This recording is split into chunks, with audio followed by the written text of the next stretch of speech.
What's going on, everybody? CaptainRoBear and crew here for Stormforge episode 53. Alas, Marrow Strand has overtaken us at this point, but it's all right. We'll live with the shame. I've spoken to my local witches. I told RoBear about this already. I spoke to my local witches where they're all ill and we're going to catch up. It's fine. This is true facts. This is the way. I mean, look, listen. As long as it's not as extreme as last time. Last time, they broke some people's legs, quite literally. So, like, we can avoid that for a moment here, all right? I mean, all I told the witches was, let us catch up no matter the cost. So, I don't know how they're going to do it this time. Might have phrase. Oh, never They'll be Drak, fine. Those guys. Regardless, it is good to be back. I missed everyone last week, and everyone here is very excited for more D&D on the channel. But we need to hop into announcements because we got stuff and things. We'll start with Drak and then go down the line. Yeah, I think the only thing I really want to announce is that I'm returning to My First Dungeon, a actual play podcast series in a campaign called Paint the Town Red, which is a vampire TTRPG by Mike Pape. If you've heard of them, they're the people who made Orbital Blues, which is another incredible TTRPG, which I also got to play with My First Dungeon in. But we're playing Paint the Town Red with some of your faces. You got Ed, you might know Super Dylan, and Chinook and Brian are part of My First Dungeon. And we recorded the last episode 2 days ago, I think now, and it was incredibly emotional. So you're not going to want to miss this. And you get to see, I feel like a talent that I don't think Ed's shown on camera before. I don't know, I might be wrong, but you might get to hear that as well. I was surprised in the recording session when he did it. But you might get to see that. So check out My First Dungeon, Paint the Town Red. They're going to be releasing an episode of the interview with the author tomorrow, I believe. And then the actual series, the actual play series, is going to be airing on October 10th. Just keep an eye out for that.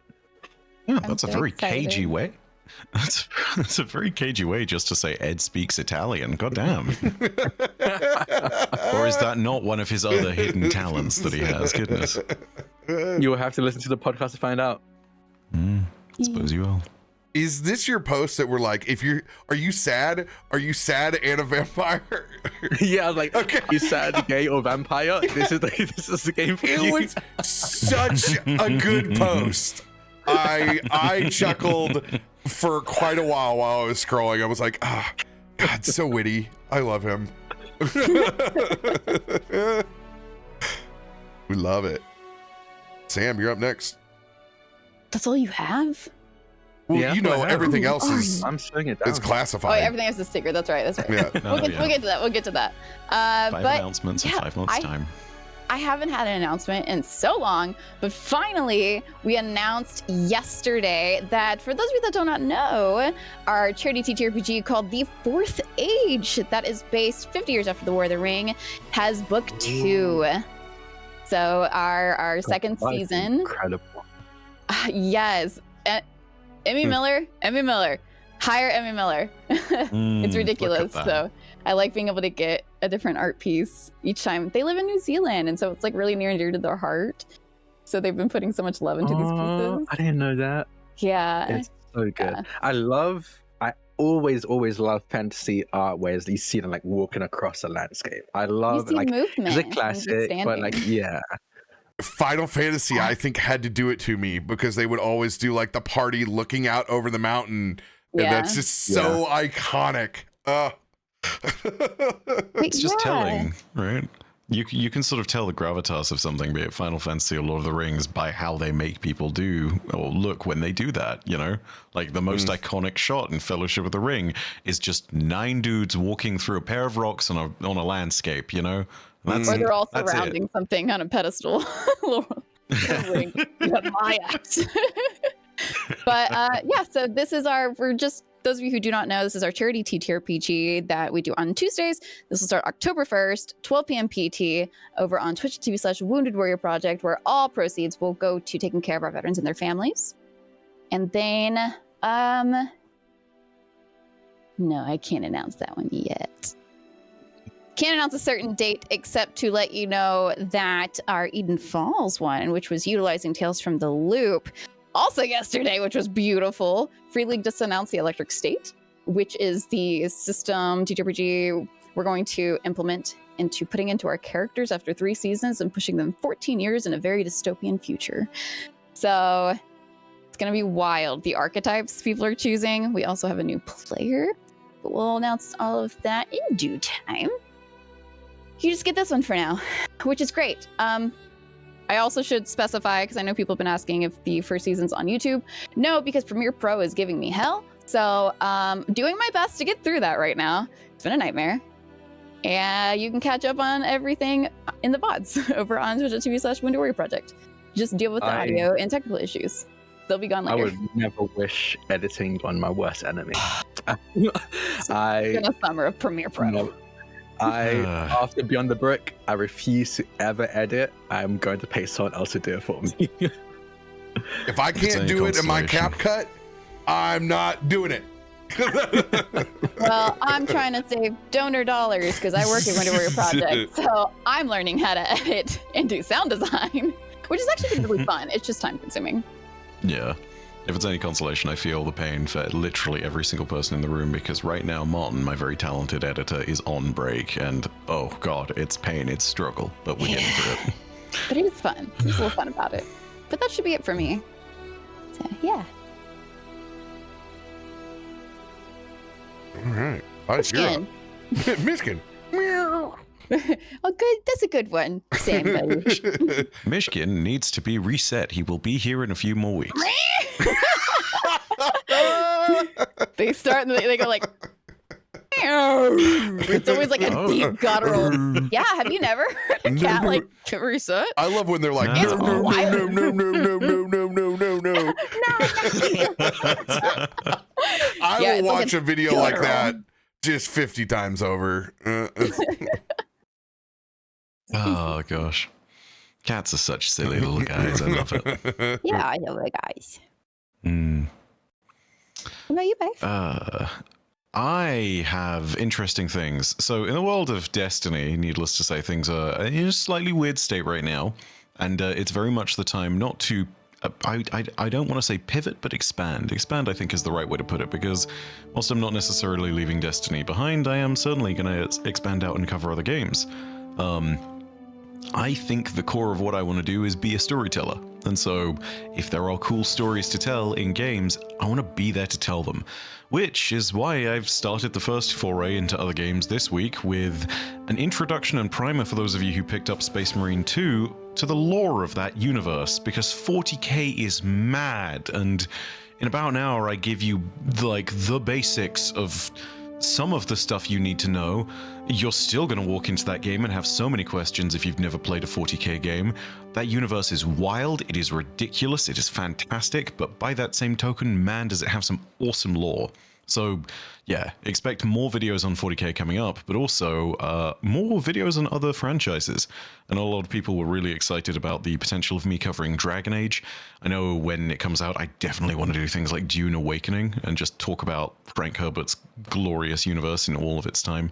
But yeah, there's a lot of stuff that I want to cover, but right now, it's also a thank you, because this got 100,000 views all of a sudden, and that's, you know, from the doldrums of Destiny, where it's not really been as exciting, and ever since, you know, layoffs happened, it's really not been so great. It's really nice to sit there and see people pick this up with a huge amount of interest. So big thank you to everyone who's already jumped in. Proud of you. Thank you. I know that's a big thing to do, to change content. It's so scary, but this was so. I was so glad to see this worked. It's like, I don't know. You love. It's legitimately the closest thing I can talk about that compares to it is skydiving. Because legitimately, until you get out of the plane, you don't know how scary it's going to be. And it could be terrifying, or it could just be fine. And as long as you do skydiving tandem, it's kind of fine, minus the adrenaline rushing to your feet and giving you an enormous amount of pain. But, like, yeah, just, you know, I took the leap, and it's scary, but everyone held me aloft. And so thank you. Thank you so much. But yeah. The best. We love that. Also, side note, can we compliment RoBear on the music choices? I'm hearing you. I heard it. I heard them through the announcements. I was like, yep, that puts the mood. Oh, yep, this one does for that. I hear you. And your cues on point. Cakes and pies. Thank Look you. at this production. Someone hire this man. No, don't. We need him for D&D. Legitimately. Put these 3,000 sound beds to awesome. work. I only use like 10 of them usually. Yeah, but the unspoken awesome is that it makes everything within the shows sound just that much better. You don't care that it's the same 10. It's the, oh, I know what kind of moment this is kind of feeling that it creates, and that's awesome. Love me some of that. It takes a long time to find one to put in the good rotation. I have to listen to so much stuff that's like, oh, that's not good enough. That's high quality sound beds. I mean, like, you can go on the art list and they're all like, they're absolute cinema worthy bangers. But to find what you need, so good. to find exactly what you need, sometimes you get too much or you get too less, or it's like, oh, that's like John Williams and it has 5 tempo changes. Like, I can't guarantee that. Like,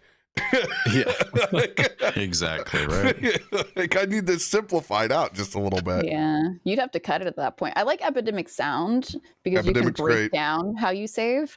So, like, I've mixed music on the side that we've used by taking certain instruments out. It's like, this is the good. Dude, always having the under track is like, oh, because then you can build up to the front. Love it. Yeah, and if you love the music that you hear over here on the channel, it's always linked down below. Any of the Patreons that I use, any of the catalogs I use, it's all at the bottom of the YouTube video. So go see it. We got partners all over there. Need to check me some of that because I'm gonna need some of that for my home D&D game. You know what I'm saying? I can help you. I know a guy. I will say if the guy is Chepeku, I'm way ahead of you. My God, I discovered the madness that is Chepeku, and Now- oh my God, Chepeku is great. I also know the guy in Chepeku. Once you check out their catalog, then how I make the sausage seems a lot easier. I love getting their emails of new maps. Like, they just want to market one release. And this is gorgeous. It's my favorite Discord yes. announcement. I'm like, ooh, what are we cooking with over here? Where can I ruin my players next? I'm so excited for their final- token builder yeah. when it drops here soon.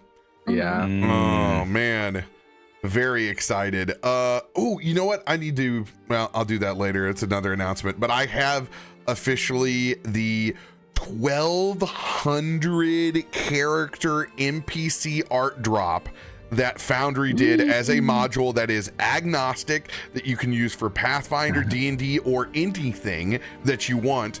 And it is a huge art dump from Paizo and all of their stuff. And it gives me this wonderful search catalog where I can just go, oh, I can search by category, ancestry, equipment, features, family, or special interest. I've just typed in Goblin. Oh, look, perfectly. I need a Gobbo to use, and I can immediately create the actor and show the bad boy off to everybody and just drag and drop. So on the Pathfinder side, it's actually statted, which is really cool. Are you showing us something right now? there it is. Hell yeah. I forgot you got. Oh, yeah. There we go. Yeah, so literally I can just search add immediate token. Oh, it's so good. And it's Wow. done in the new modern style that they've done all their tokens in. It's You can have friends. so many friends. And Give me yeah, all of them. they've done just an amazing job with this. It's the best $60 you can spend as a dungeon master ever for 1,200 pieces of art. And then when you need to grab an NPC, you have it of any and all variety. I can't recommend it enough. It's so good. And on Foundry, it's just a little blip down here at the bottom where I can just instantly get to it and be able to drag and drop. Though I am jealous. I believe they're statted on the Pathfinder side. If you play D&D, you'll have to do your own, but it's zeroed out. So a lot of times you're pulling like commoner. And this is a better way than a little shadow box. So very excited about that. Hell yeah. Last announcement, I have to give a shout out to one of the artists that has been featured on the channel for a very long time. They have done something special this month for me. They have brought 2 of my World of Warcraft characters to life. Oh, hell yeah. What are your original artists? Those are cool. This is Ben. I thought it was Ben. Yeah, this is Ben. I found out about Ben thanks to Bife. He's been a Destiny artist for a very, very long time. Here is Did they do a Meteorian core? Yes. Yes. The OG Meteorian core art. Oh, it's right there. Y'all can't see it, but I can see it. Ben also is in part of the big pivot inside the Destiny world as well. His commissions are open, and if you're interested in getting any of your fantasy characters brought to life, I cannot recommend him enough. He has been so good to me, and I'm super pumped because I'm going to use both of these characters. I already have games lined out for them to go and use, so I'm going to be putting them into the D&D verse. He made me so much more ripped than I actually am on my Tauren side. I like the mecha that they were able to draw too. But they've always been great, but the details are the same. Yeah, I will say this too, because whenever you mention Ben, I've always got to, I've always got to shout out my man, gas him up. Yeah, worked with him for a very, very long time on Dynasty, which is the whole Destiny project thing. Point being, that was like 9 months of straight work with him, and he is absolutely fantastic to work with. Prompt, on time, always willing to make adjustments, always makes sure that his work is diligently done. Like, 0 complaints, and I've worked with him for 9 months straight, and he had every reason to strangle me by the end. So like, yeah, no, 100%, Ben is the man. he is the most communicative artist that I have ever dealt with on a professional side. So like, I cannot recommend him enough, and his commissions are open. So, and he has absolutely the fairest prices out there. So I recommend you, if you've ever thought that you wanted a custom piece of art made and you didn't think you could afford it, I'm telling you, this is your man. Love you, Ben. And I have more to come. This is just 2 pieces. I've been on a barrage. I was like, Ben, I have a backlog. I said, if you're ready, you got time, I got characters. You're ready. We need to pick up where we left off 2 weeks ago. Now charting a course. With Ed out long-term for work, we have strategically placed Myshkin on the hunt for knowledge, hovering his own tower above the Voshborgs. He'll be tapping in to both the knowledge inside of the tower he's inherited and the Voshborg itself, since you guys received the boon from Fang what feels like an eternity ago. The rest of the party searching out for more allies, unsure exactly how to explain the time that's ticking away with the literal firebomb underneath the city, the plane of fire opening, and the Queen of Ash heading their way. We have multiple directions for the party to head. You guys have received a wonderful long rest, checked in with family members. I will let you guys know that we're running my new rules for Heroes Feast. On Heroes Feast, there is no longer immunity to poison and disease. There is a choice. You can choose one element to be resistant to inside of the feast. Resistant or immune? Resistant. Necrotic, force, and radiant will require gathered special ingredients. The rest of the elements are all on the table. Will we know these, or is it just like a when you're in Baldur's Gate and you pick up some milkweed and it's like, you unlock this recipe?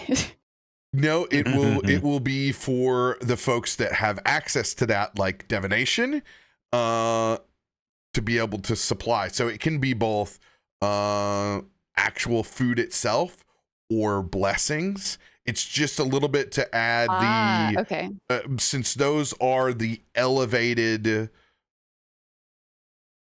damage types, we want to still keep those a bit more special. We will also be going on a case-by-case basis for anything that we want to include from D&D 2024 Revised. So we will take the fun rules that we want, and anything that we do not want, we just simply won't use. And that, my friends, it's easy as that, and you don't have to argue about anything. Just use what you want. Except that if we can have sushi and tacos, but we'll talk about that later. Why wouldn't we? I think it's This is actually a fantastic point to make. I'm pretty sure Kaivar has never had either of those things. So you know what? It's a great time to start. Oh boy, I just made up a fresh thing of eel sauce and spicy mayo in my own house. Look Okay. how quickly food comes up. It makes me happy. I will say, Stormforge has a hell of a problem with getting fresh fish, you know? Like, I've just thought about this. It's like, Probably, yeah. yeah, gotta go to the market, I that doesn't guess, quite and just square the circle, does Stock it? up. Like it's stinky and like, ugh. Can we buy fish essence? There's like Maybe a the sky whole fish. market for ice at that point, flying right? fish. It's fine. Ice, Flying no, fish. ice You're much funny. easier to get than fish. Fresh fish,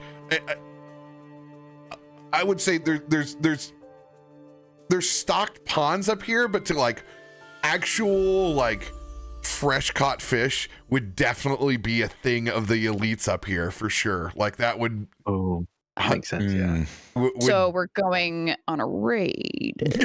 fish. For Who only needs to- fish. We run past the treasury room with filled That with sounds gold. like a side one shot again. Bring LRB and what was your character, Drak? The Cinder I couldn't Queen, remember the what Queen kind of of name it was. Ash. Who cares?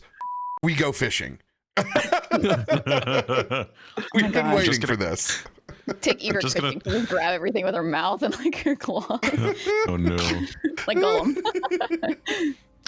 I'm starting to think this would have been a very different campaign if I'd decided to play a Locatar. Oh, no.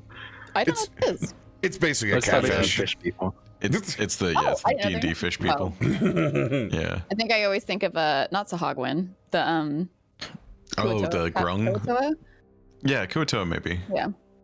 That's Yeah. what I think of when you say fish people. You imagine that though, fishman walking around Stormforge being like, wow, everyone's looking at me like I'm some kind of dish, huh? He's got like a water Oh, bottle I and have no idea.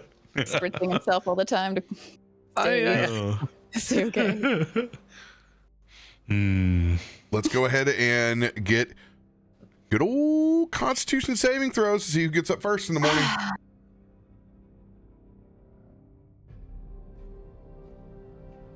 Ta-da. Oh, look at that. Whoa, whoa! Everyone is like resting. Damn. Damn. Come I on, rolled a Molly. 20, I guess. Yeah! Couple of got nat 20s, let's go. Same number as well. We had the best Hell, of you our have the same lives. modifier. Yo, when husband and wife, are hanging out, it was a 20 night. Wow. Yeah. We Unreal. looked at stars and told stories. Ah, there it That was is. so funny if it wasn't us 16 to that time. Well, everyone's favorite husband and wife in D&D. Yeah, but like first question, the perilous are we wasting partners. those 20s? Like we're not really getting anything out of it. That is true. 20s. Like that's impressive. Is that our first 2 20s together? Now remember, So, you have played my D&D. I always honor the RP 20 and mitigate it to the first real roll. I ask you for Ah. extra silly dice I always let you keep it in the pocket. Yeah, now I don't know what to believe anymore after what you did with what was his name? Was it Isaiah? Robert Harley's? No, Isaiah. No. Watch Vecna last week. Oh. Yeah. Oh God. That was I don't want to dog spoil it for you. everyone. Yeah, that is devious. That is, but you know what? But you guys got to see it there. Best story beat. I'll keep that in mind. I've not watched that one episode, so this is going to get interesting. Just released to public YouTube. You guys got it out there. Go watch. 10 out of 10. What do you guys want to do? You guys are up early and have a pocket 20. Yeah. I think, and obviously you can correct me if I'm wrong, Sam.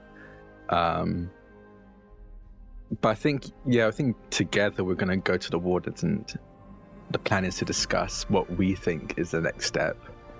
Well, first let them know what we're dealing with, and then tell them the next step. It'd be very weird not to tell them what's going on, and then to be like, "Hey, we're going to fight a war." Would we want to do that bright and early, like as soon as we know wardens are getting in, before our pals are awake?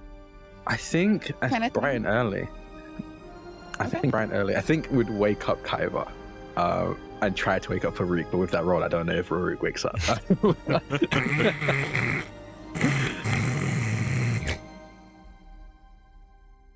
I don't think that he's gonna wake up. Yeah, no, he's out. Do either of you know how to cook? Kallisto just gives you the most confused. Kallisto gives you the most confused look. Like, he'll wake up. Yes, I've cooked for all of you before. Hang on. I knew that. That's your wife. I knew that for sure. You know what?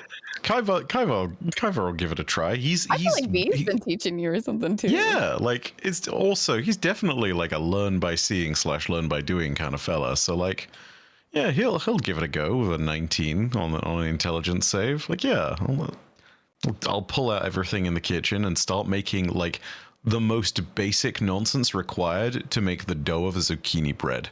That, well, for the sake of nonsense and it not taking forever and us getting off bright and early, we'll say has been like working overnight or something and has been proving in a very long prove or some nonsense. Well, didn't you get taught by Farouk how to make zucchini bread during our meant to be like 3-week break or whatever? Oh my God, yes. No, you're right. Because we brought it as an offering of forgiveness. Yeah. Eva answered the door and was like, we're speaking of Secret Night at his friends last night, just so y'all know. They went to school together. He's fine. AKA, I'm role-playing Lolly right now. Yeah, no, absolutely. With that, Kaivar's going to go ahead and you see all 4 of those arms getting to work. He puts the Vox down and 2 of them are chopping zucchinis for the thing, so it makes the mix, and the rest of it is just kneading some dough. The moment Loluphia says that, I think Kallisto takes Loluphia by the shoulders and go, no, I think we should let Kaiva figure something out. Really I think you should let them figure it out on their own. No.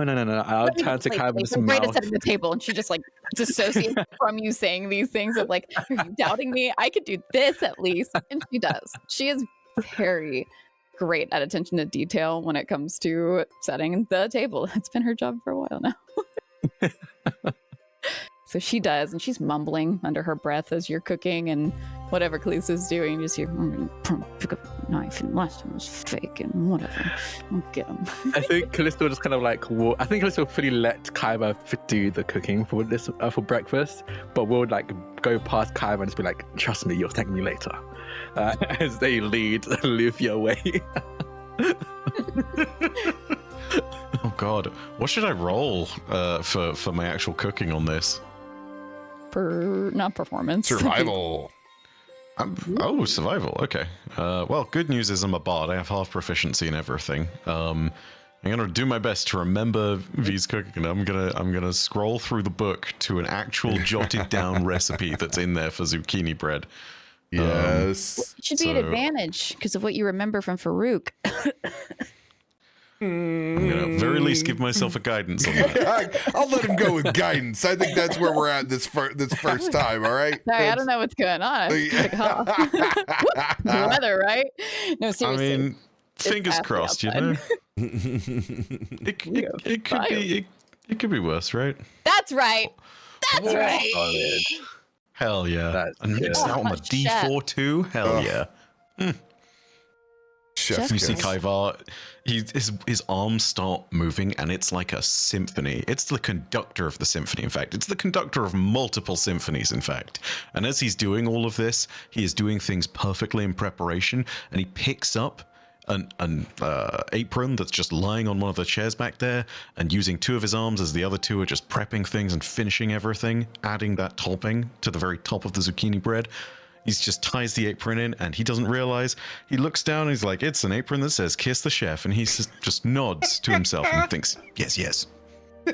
Right. Yes, yes. I love that. I love that. Oh, that makes That's me happy. absolutely Kallisto's apron. I love that. I think I literally described like a couple of sessions ago that Kallisto had kissed a chef apron. I think you did too. I love that. Yeah. I think my favorite thing about that is if it's yours too. Kaivar is like Loluphia's height, so this thing is like dragging between his feet. It's way too big for him. All of this hustle and bustle. Yeah, it's like your tabard. Farouk is going to get up immediately because there is food in the air, and he's going to be tying on a new apron. When he turns around, he's going to also have the little frumpy chef hat to the side, but his new apron just says "Give me the gun," and it's crossed beaters on the front. Who made it? Excellent. Like, who would have made that? You think V? She's like, I keep hearing them say this. Maybe they'll like it. Mm-hmm. Give me the gun. Look at my new apron. Give me the gun. Oh, yes, yes. But where is Kallisto? Oh, zucchini bread ready. Yeah. One moment. Hold on, Farouk, one moment. And Kaivar has taken some spare dough, and he has aerated it a little bit more, cut off the proof, added some extra sugar to it, and he has vigorously kneaded that together into a different kind of batter, and he is flipping a zucchini pancake. Zucchini Innovation. pancake turns in. That just we're steps away from egg foo young and a savory crepe. All right, this is. Mm-hmm. I just yeah, want to point out that we're making an established lore that the dwarves in particular have access to an artifice kitchen aid of multitudes of degrees, God. like 100%. Love the Amber Forge. Don't destroy it ever. It's by far the best fictional place we've made in any campaign. I'm just saying. Yeah, thank you to Drak. I still think about how Fully was like, I was going to make my parents in an Amber Forge, and we're never going to see it after the first episode. and then now it's our base. Which is so Legitimately, nice. this campaign would not be the same without V and without Eftrin. It would not be the same. No, there's I'm so many going like back. weapons or material that we have on us. Or just banter. Like Yeah. you create phenomenal banter with the two of them. Like Iftrin just handing your gun back to you after she's like upgraded it, being like, here, take it. If we didn't have the Amber Forge, we'd have to go to the bunghole. I don't know what that is, and I don't want to know what that is. Oh, You want to hear about the bunghole? I'll educate I'm you. good. I think the Amber Forge is fine. Meteoritor, episode 8. It's a tavern name. oh man. Where Vice Yeah. character has the most fun of them all. You're just gonna have to Oh, I see it. There's no absolutely have the context that we most can fun. bring that. So just go Nope. check that out. It's literally the In episode fact, name. the context makes it so much worse. You gotta see it all for yourself. Yeah, I mean, we had fun together. Good time. Oh. Good job, Kaivar. This is fantastic. Oh, thank you. Yes, yes. You watched, V watched, many cook in, Amber Forge. So here, please try. Hope is good. Yes, yes. Indeed. I'm gonna be sampling everything as we go through. Well, looks like I'll be heading back up to Upper City a little bit later than I projected. Oh, no. Loluphia, Kallisto, plans to move soon. Yes, we take zucchini bread and go. Yes, yes. Can you ready to go, baby? Yes. Oh, I guess I need to. As I take my apron off already and realize that I have shit to do today, begin to pack my knapsack and take my very healthy ration of zucchini bread. One moment, please. I have to do this. Don't want to knock, but I have no way. And Kaivar's going to step outside until he's underneath the window that would be Loluphia and Kallisto's bedroom, and he's going to start twisting a one of the dials on his Vox, and the gramophone speaker part, which is kind of like the brass ear, just starts like extending until it goes up. It's like a periscope, except it's a speaker. And Kaivar will then go ahead and continue to key that until it goes all the way up to their window.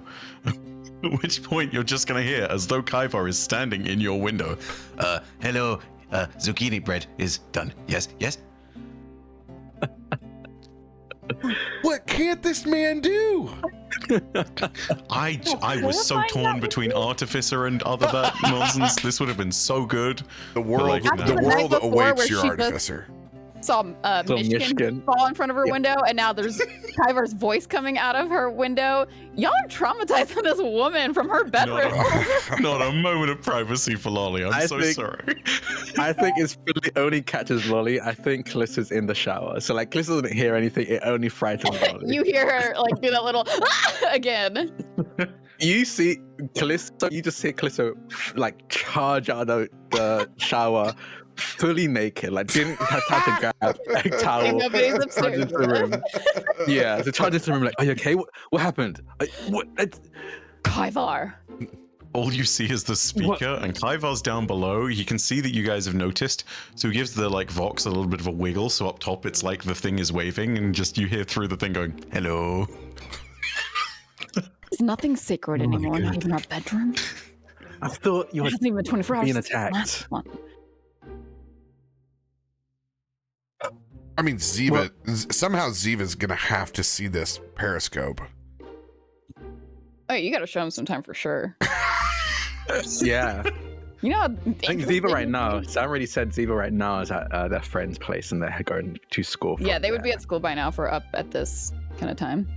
See, Yeah. again, I want to point out, not a periscope, just the sound portion, just the speaker portion. But I think that's great for Ziva megascope. because a megascope. Yeah, I guess so. something like that. Yeah, sure. Ziva's gonna have so much fun if he does discover this, though. Because can you imagine the pranks you can pull with something like this? Oh, yeah. Yeah, Brilliant. which is The exactly why Callisto would not let you show Ziva. Don't worry. Ziva will find a way now that we know this. Ziva Sam will find a way. Callisto will open the window, still fully naked, but like you can't see the business, and like lean out the windows, go. You could have just come up the stairs, knocked on the door. Anything normal? I didn't want to knock. Thought would too much disturb. Hello. Just looking up, suddenly realizing the state in which you're speaking down to him. Suddenly he's like, "Oh man, is this what it's like to be Romeo? Damn."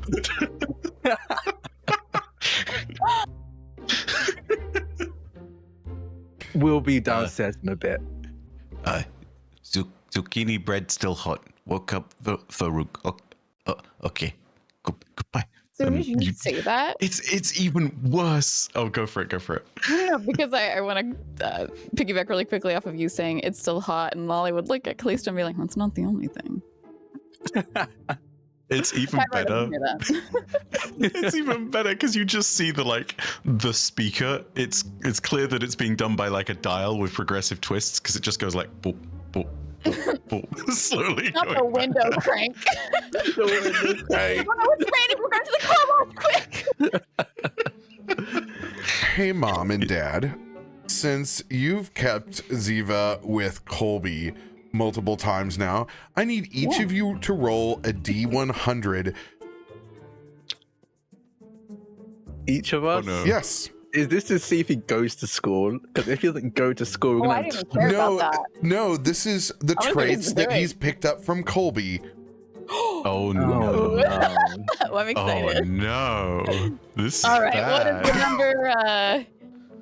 Was 59 and 60? How did we get There's that? no way we keep doing What? this. Yeah, this couple brain rot is ridiculous. Oh my god. They're And just it- so in love. Oh, Absolutely incredible. and this is perfect because, and I'll let you pick it out. Ziva has picked up using a fake accent and aggressively using his body language with it from Colby. Oh my god, he's Italian. I'm sorry, there's no other way that combination works. The whole time. Have fun with that, Sam, I guess. Yeah, let me think on this, please, because I have to do this. Oh, Let me think of an accent that I can be aggressive with and not offensive. it's 8 a.m. in Stormforge. Do you know where your children are at? You know what? A nice Southern mama who's really just up in arms. Yeah, church lady. Have fun with that Ziva trait. Oh my gosh! Next Ziva time. It's just a phase, yo. It's just a phase. What about what's the friend that Ed plays? Yeah, there was Kobe and Oh, I can't I remember think I his can write name. it down. Hold on. I think I have it think somewhere it's written too. down. I want Ed to be there for like the three of them probably. Because that'd be me, you, and Ed then. RoBear, because you play Colby. No, he's just chunk. When in doubt, go back to Goonies. It's just the best. Colby and Holton. Holton Sunday. That's Oh, it. Yeah, Holton. snobby little guy who doesn't use his body language at all. It's just like kind of. Holton's Millhouse. That's right. I forgot. Yeah, he's Yeah. the Oh, he's the nerd, yeah. 100%. yes. He's brilliant at the nerd, so I want to see him do this with us. Hey, Ed, come Lit- back. Yeah. Mm. Come back, not in Baby, Michigan. We come don't care back. about Michigan. Come back as Holton. Yeah. Pick one of your other shows. Tell them you're sick. You have to complain to the character. So what'd you guys do for 6 weeks? Well, No. The question is, what did you do? I hope you got things ready. Cool. But after a lot of time, eventually, Lolly's calmed down. I assume Kallisto is getting dressed or has gotten dressed. Yes. They would join you all downstairs for some breakfast at the well-set table. Yeah. I think pretty much immediately, just because of the situation. And I think Kallisto and I can only assume Loluphia feel really well rested. Probably the best sleep they've had in a long time. Glowing. Pretty much immediately Whoop. get into business. Oh. I'm still here. Glaring and I then just need to glowing blow my became a nose. silhouette. okay. Okay. I thought we were A losing you. mysterious figure steps through the door. This is actually a witness protection program, and this person is telling us their life story with their voice disguised, so no one knows who it is. There I was inside the dungeon. That's just scary. You know, when like hiding, that doesn't feel scary. That would scare whoever might be coming after you. We're supposed to be kind of friendly. It's not my choice.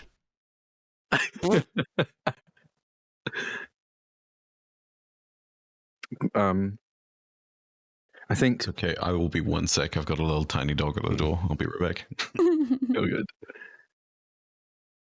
Farouk, are you okay? You seem kind of sleepy. We've been through a lot, yeah. And No, that's fair. been a bit of a night owl lately. I'm trying to think of all the right questions to ask my ancestors. Do you need any help?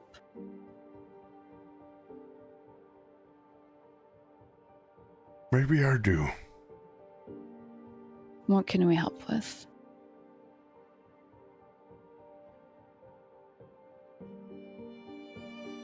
That's a good question. I don't know so much if it's direction I need or if it's just friends around me to not feel the guilt.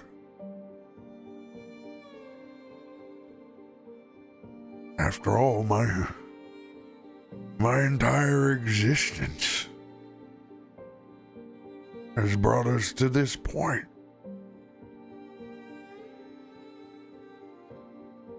It feels awful.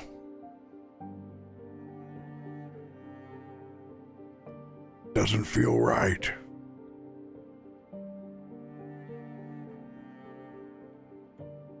Farouk, none of this is your fault. The last time I checked, you're not the one invading and planning to burn this place to the ground. Doesn't feel that way.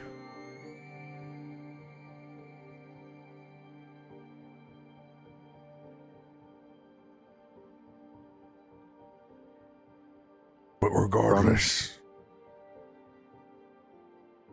we need more information and we need answers. How was the portal created? How was it closed? Was it closed? You see, Kallisto, the more questions we ask, the greater potential for this to feel so bad. It's not stopping me from answering the hard questions. I don't want you to think that. It's Farouk, sky is full of dragons, yes? But Stormforge was brought to the sky, yes? Yes? So, Stormforge is to blame for all dragon attacks on Stormforge's people. No. You cannot think like this. No. But it's our portal. My family's portal, the existence, our origin story on this planet, Kaivar. Yes, and people of Stormforge therefore to blame for dragon attacks from sky? No. Not all dragons came from Stormforge going to the sky, though. Yes, And not but all of your choice family made. caused the portal. Yes. If we didn't close the door, it's our fault. It's my people's duty to secure and shut this portal forever.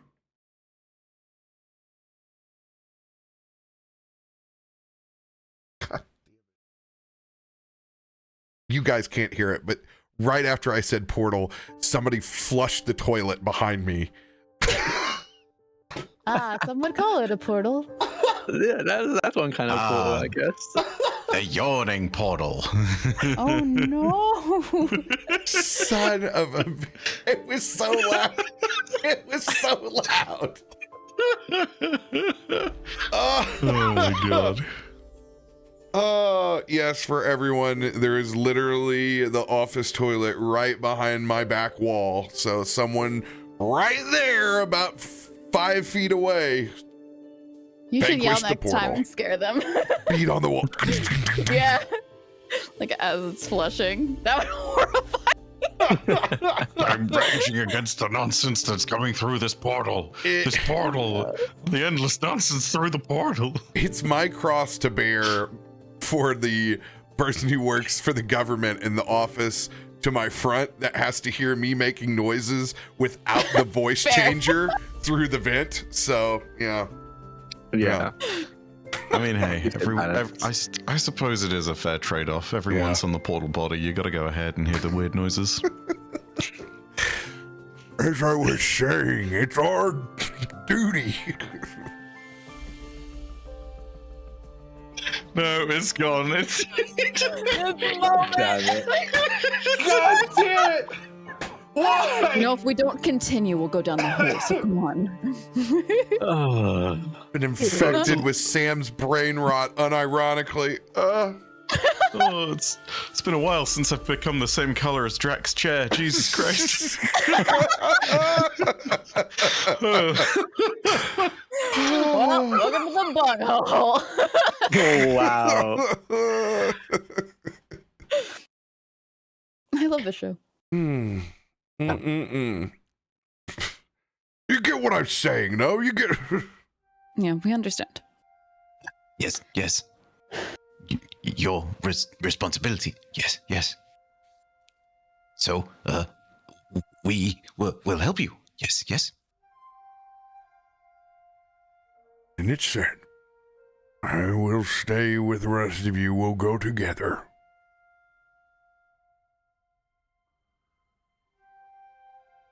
I think the game plan here, and I would love to hear all of your thoughts, especially you, Loluphia, but is to let the wardens know what's down there, what we're dealing with, see if we can organize them. Just from the vision we saw, we might need more than just the wardens, so reaching out to the Sky Marshals as well. The more manpower we can get, the better. I think if we can get, at the very least, the leader of the Sky Marshals with us and maybe go down to the mountain, see what's there, just get some kind of scout, some kind of scope of what we're dealing with, that could help as well. But I think that what we need to do today, at the very least, is let everyone know what's happening and start the organization, start the hopeful joining of forces. Question, RoBear. Because everything at GCX barely actually just happened in story. On our way back, because we know that forces were split up all over Stormforge because of these anomalies. What does it look like today? Like, are these forces not even in the places that we need to go because they're doing cleanup or city assessment? Or what could we expect as residents of such a disaster? Good point, actually, yeah. I would say there would be a very matter-of-fact, strategic approach that is pragmatic in nature. There would be, inside of this greater state of academia, there would definitely be councils and a lot of words being exchanged about what has just transpired and fitting their own spin on the situation. So like the political higher figures are all together trying to figure things out, and then the workers who work under them are doing the like mostly cleanup and stuff. 100%. And there would be kind of a city structure for this, because land mass is so limited. You wouldn't see like there wouldn't be neighborhoods of Stormforge that would be under duress. Like the minute something goes wrong, it has to be fixed. Kind of like think of like Venice. Like something, if something happens, Okay, it gets it's all kinda immediately connected. going Okay. under construction again, and it's a society that wants to engineer and apply their sciences. So like they're already constructing like whether this is going to be built again, whether it's going to be buildings, whether this is going to be park space here, whatnot. Like a very quick and efficient, pragmatic approach to the repair. Okay, sounds good. Then, knowing that, yeah, I think you're absolutely right. And we can hit several, especially if they're in the same location. I assume different heads of different organizations are trying to discuss what happened and what to do next. Yes, that's the part I'm worried about. We can talk to the wardens easy, especially with the position we've been put into. Sky Marshals may be a bit harder, but I think it can happen. But no matter what we do, at the very least, the Sky Marshal needs to get mission from the higher ups. Yeah. Well, and we are the Grandmasters. We kind of are those people. For the wardens, yeah. Oops. Sky Marshals, though, Yeah. we're not. Wardens as is aren't really seen as equally amongst the Sky Marshals. No, I know. I don't want to talk to them, but I know we have to. Yeah. Just think of the Ziva situation. I'll put it aside. Trust me, it's difficult for me to put it aside as well, but at this point, the enemy of my enemy is my friend, and I like to think that these Sky Marshals would consider this Ash goddess deity an enemy. She's gonna turn to Farouk and Kaivar and be like, but if you both see me heating up, please take over. We need this to work. And sometimes I can lose my temper. I will try. Yes? That's all I could ask. Yes? Yes, Oh. yes. I will was take never- the lead. Yeah, I've never been trusted as a diplomat. So, like, I think seeing And Kaiva's, seeing Kaiva's hesitation, Kallisto just reassured him, go, don't worry, I will be there. I'll help take the lead as well. She puts her Hello? arm on you like you are the common one. it's hilarious stand too. there. Let's go ahead and just plan that. As But a anyway. bard, I should be doing this, you know? Like, it makes no sense. Your character's just so unique, though, with the It's voice so s- box. Yeah, But obviously, it's so we're gonna silly. need you. You're integral to a lot of proof. Yeah. So, But- Mechanically, I think you're just as set as Kallisto, probably even more set, to be honest, but mhm. Yeah. I guess all it says is, like, hey, trust me with a handshake and the rest will do the work for it. But hey. Yeah, Lolly's just persuasive. Kallisto is very persuasive. Yeah. I'll lie to you and make it sound juicy, but like, other than that. But she would finish up her last bite and, all right. That was delicious, by the way. She says, gathering any of your empty plates and dishes and going quickly to rinse them off, aka look around, make sure Ziva did not skip school. And she prestidigitations. The dish is all clean. The best way to do dishes. Oh, of course, but she can't tell him that. Learn responsibility, my child. But yeah. I'm ready to go when you all are. I'm as ready as will be. Yeah. Farouk, Kaiva? Yes, yes. Yes. Where you go, I will follow. Yes, yes. Sounds good. Then let's go. And they would take off. What's the weather today? Make that D20 roll. I was hoping. Do we get Can I? thunderstorm and can I? lightning, or do we get the most beautiful day ever? No Oh, way look at did you roll that. another nat 20. God, what is this? Double That is double 20s? ridiculous. The birds are Seriously? singing their song in the Back-to-back streets. nat It's like 20. Belle from Beauty and the Beast. Bonjour. Bonjour. Dun, dun, dun, dun, dun, dun, dun, dun, dun. Why is Loluphia singing? What's happening? I was thinking of that lamppost, Loluphia. Birds are like landing on her, and I'll she be goes into a honest. bookshop really quickly and slides on a ladder before coming out. I don't know if any characters deserved this many 20s in a row other than Loluphia. And Yes, that's so true. She's my worst rolling character. in the She biggest does of low moments. responsibility too, which sucks. Yeah. Her dice suck. Oh, Lolly, today's your day, babe. It's your day. Quick question: Oh, Is that you're really two hot stacked? husband. Is that two stacked nat 20s for Loluphia, or Those are two is that- pocket 20s for actual Damn. rolls, like, because the weather upset. isn't a determining factor in your mission right now. So Yeah, I just want to know what it was. yeah, it's just a fun RP roll at the moment. Hey, you just see Lolly beaming today. No really understood reason. She's feeling confident as a grandmaster, finally really ready to set into this role since she's had a moment to think without the impending doom right on her doorstep. So just reeling it over in her head, just like, wow, that one's actually really amazing. I've worked very hard from this ever since I was a child. I deserve it. I will be able to talk to them, and it'll be great. You got this, Lolly. And she's just walking I think alongside. Kallisto will give you a kiss on the forehead and go, "You've got this." Aww. That's a Sam. Oh, that was so sweet. And that's why you guys deserve the 20s right there, because no D&D characters get to live their happy, normal lives like this. God damn it. Do we get to? Just We have moments of normalness in between the chaos. Yeah. They're cute. Hey, the birthday party was still I think the cutest D&D I thing love I've ever that. done.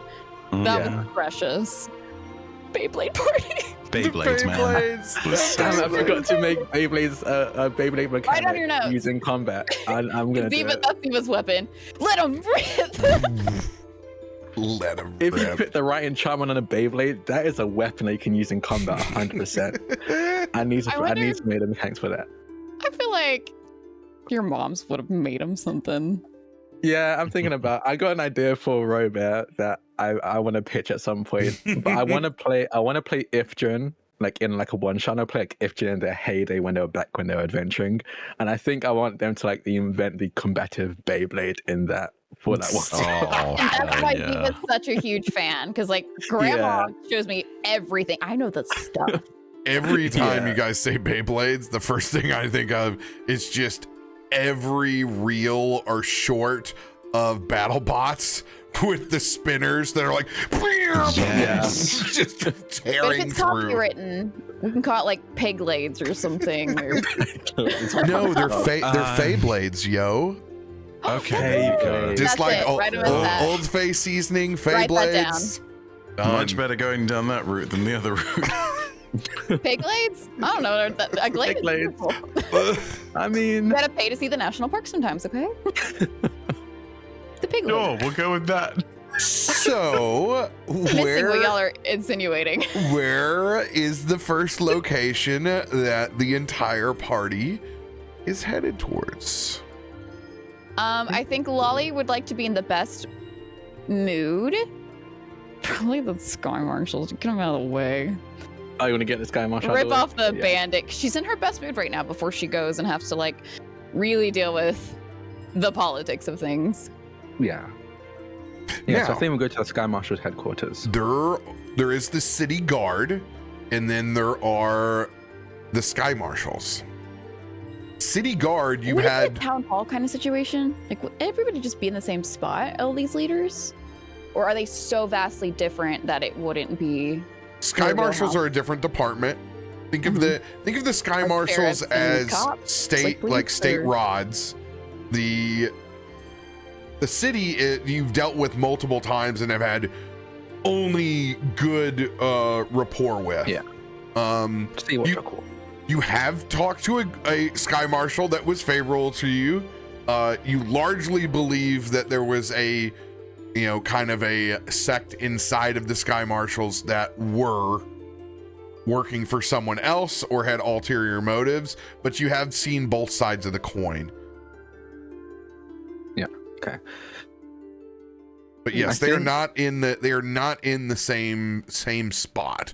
They are two different divisions. So I think Kallisto would have said this in character, but I think, and I definitely want to hear what everyone else's thoughts are. But I think we'd reach out to the Sky Marshal, and I think the Sky Marshal and the Wardens would be the ones to, if need be, actually go down to the mountain, while the City Watch will stay on Stormforge in case anything gets up there. So there's another layer of they're like the back line of defense, Mhm. whereas the Wardens and the Sky Marshals will be the front line. So I think at some point I think reaching out to the City Watch does make sense, but I think what we tell them is, it's danger. We need you to stay on Stormforge and keep an eye out, and then hopefully we'll have the Sky Marshal and the Wardens actually go down if there ends up being a situation. What do you think with that? For that? I mean, solid plan as far as I can see. I still think that if we are in the place where we need to cut hairs, it's still better to talk to the Sky Marshals and get them out of the way first. But Yeah. Ideally that just works out. Molly would agree. I don't think that there's any reason for her to think other than. Yeah. So we'll go for the Sky Marshals first, since they're in a good mood. Hit the City Watch next, because we seem to have a favorable like rapport with them, so maybe that'll bolster Loluphia's mood after dealing with the Sky Marshals, and then we follow up with the Wardens. Love it. Love it. Okay. Go ahead and, since we have a clear day, a natural 20 kind of day out there, and since we're getting a little fall, there's going to be it's that perfect light jacket weather, to where you're comfortable when the sun it's still beaming down on you, but you still have that, there's that cool, crisp, like, there's the vibrancy in the air. It's definitely all the big farmers market feels as you go through, as largely commerce has been restored to the city. It's a great walk through the business district towards the heart of the city. There are various merchants that surround you guys of all sorts as you guys travel through. The hanging baskets are all out. Folks are watering the flowers that are out on the window sills.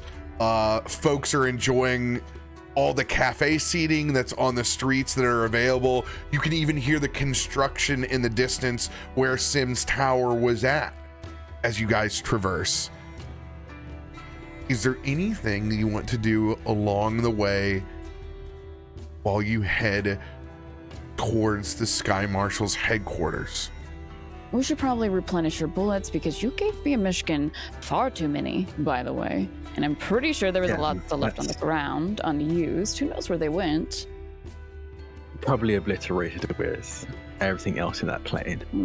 Yeah, or people are pocketing some really good bullets, perchance. And also, she's wearing her cloak since it's such a beautiful day. It's like nice and cozy. Sticking a little close to Kallisto and his warmth. And since we use general wealth rules, and you guys are at this point very wealthy, we're gonna go ahead and stack on a new set of potions for everyone inside their inventory. Ooh. And we're going to give you guys the gamut here and actually pull some superiors. So we're gonna drop a superior and a supreme into everybody's inventory. All right, let's start with you, Mr. Kallisto. Let's see here. Is it going into your inventory? There we go. Yeah, now I it see is. it. Perfect. Awesome. And supreme. Perfect. As you guys are able to stop by a vendor and easily restock. And how many of the bullets can I restock? Just all of them? Like to what? But I mean, we don't really keep count of bullets, I guess. Yeah, you can stock up with whatever you need. Okay.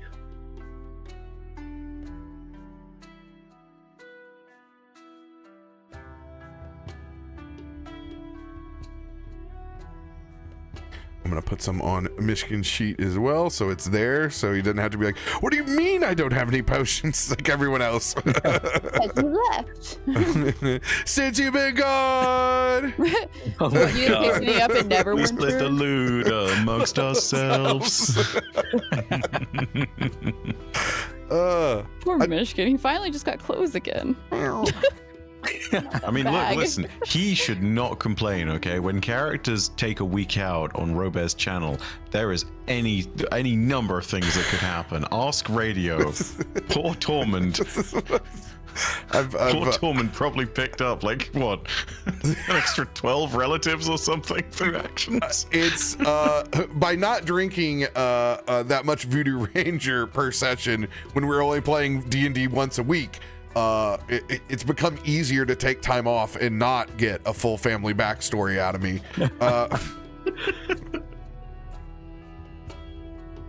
Beautiful. Anything else inside the market? I, as Farouk, am going to peruse, and I'm gonna fill up a small, and I'm just gonna say that we have this. We have our own little bag of holding just for market produce, and I am gonna pick up for the Amber Forge. I'm gonna get a spread of fresh fruits and vegetables to restock, because I don't think we've ever gotten them groceries before. Yeah, you've used I feel like all of we the always food bring them and home now from the you're- library, like on our way. Yeah, Yeah.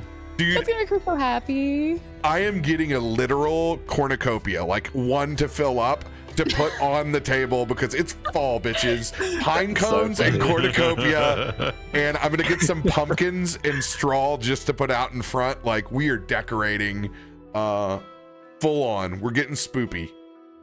Less of a fruit basket and more of a full basket, and hell yeah, I'm very happy Who about it. delivers all this produce and where from? Farmers market's Like bumping. farmland's Ooh, I'm below. Take that. What's the last of the BOT season, so we got to get the good tomatoes. Otherwise, we got to get these things canned up. Oh my I'm god. just thinking about this. For real, teleportation circles are a thing, right? So that's totally how it How they- happens, right? Like, that's how I imagine trade so. happens. Well, I imagine it's Baddie. expensive. teleportation is for the elite. Yeah. Oh, Yeah. that's Imagine fair we use enough, like yeah. skycrafts. Like that's how the wardens get down to the How do you think they get the fish up here, yo? Okay, it's the Exactly. teleportation tax is for real. Look, Can listen, you imagine it's just expensive. The airships wouldn't have profit if everybody used teleportation. Silly. Yeah, the airship industry has kept teleportation circles for the exclusive elite. Just ask them how expensive it is to make a teleportation circle between Stormforge and Old Provocateur. You'll find out. You'll find out. I love it. I don't think there's anything else that I would do. I definitely stock up on the bullets. I would like to, if I can get my hands on it.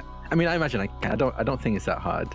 While Farouk is getting like stocking up on groceries for the Amber Forge, Kallisto is going to because I have an idea. So I want to run this by you, RoBear. So I have a wife, Loluphia, whose whole thing is lightning. Like lightning, electricity, that's their whole thing. And everyone knows that scientifically, salt water is incredibly conductive when it comes to electricity. So like I would like to just get a bunch of bottled water and some salt, and I want to make like basically vials of like large vials of salt water that in combat I could like toss at a creature to maybe heighten the lightning damage that Loluphia does. Explosion! Oh my gosh! Like ionic primers, right? Yeah. Throwing grease on somebody and then throwing the match. Very Like in Divinity the- Original Yeah, Sin of it's you. totally it. Obviously, they can take fire damage by being hit with fire, but if there's grease, there's fire. Yeah. Here's what I'll do. Okay. We have 20s, by the way, Drak. I'll let you use my nat 20 to make this possible if that helps. Let's see what his argument is before you pay the money. Hang on. Yeah. I'm gonna let you get a 1d1 plus 1 vials of this this charged juice, and I will allow it to make the lightning an area of effect where it explodes. So I will let you get a 10-foot radius with the vial, so then the lightning damage will spread to that area. Okay. So AOE. I will give you additional area of effect, and I love that. I will let I'm very you down for that. her bonus action. I'm gonna let you throw 1, and if you use your full action, you can throw 2 of the. Well, no, I don't want that, because it wouldn't make any sense To use that on. I will let you. So if you use a bonus action for it inside of combat, you got both hands. Chuck 2 vials.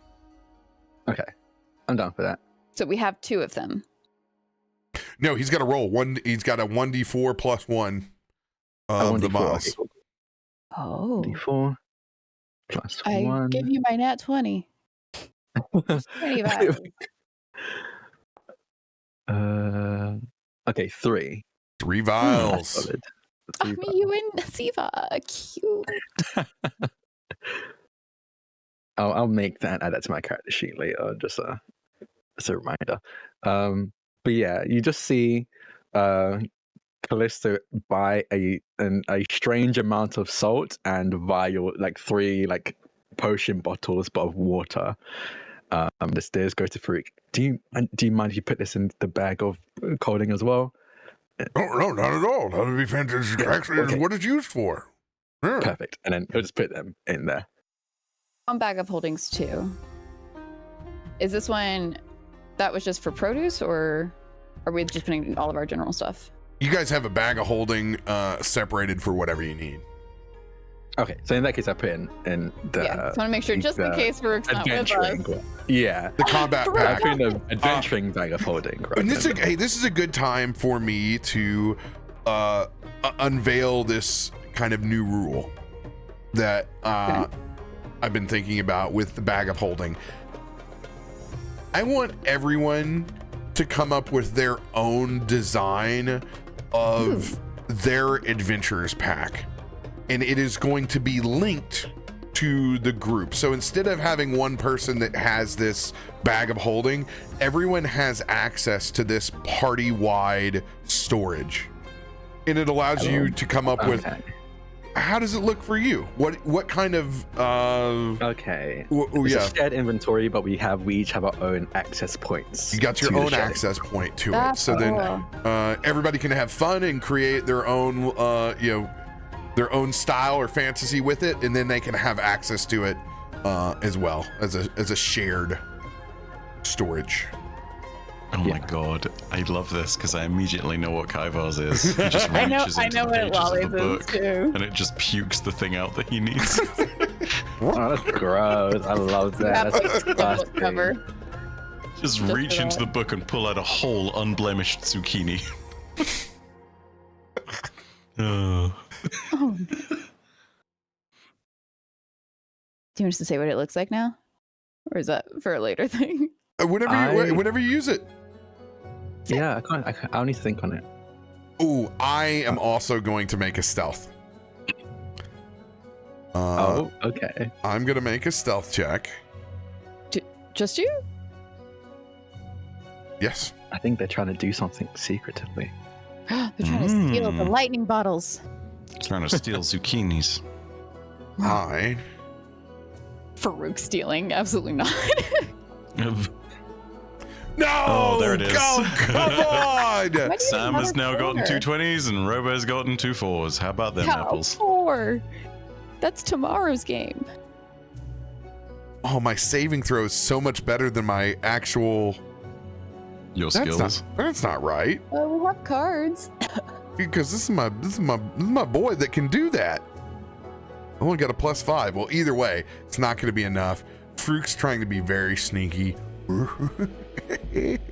He's got a little bit of the old man giggle as he goes over, but he's getting fresh flowers for Farouk. for everyone inside the household. Everyone sees this. Kallisto pretends not to see it. It's like, okay, just looks away. Yeah, I feel like you and Lolly look at each other and then. I'm getting some for Ziva and Ifrin's room, some for Kallisto and Loluphia's room, and then some for the actual just dining table. So like I'm over here like, dude, I'm going, mum's the word, baby. I'm hitting it. I'm getting bluebells. I'm doing all the favorites, trying to remember. I thought you meant mums. Like that's a flower. Yes. You said mums. Or Mums. like, Oh yes, I did that. I went you there. think so funny. Oh my gosh. See, I love a good pun. It's nice. It's dropping the timing. And my family used to sell them all the time. So. Mums? Mm-hmm. Like IRL? Yeah, my family's Oh, third generation nurseryman.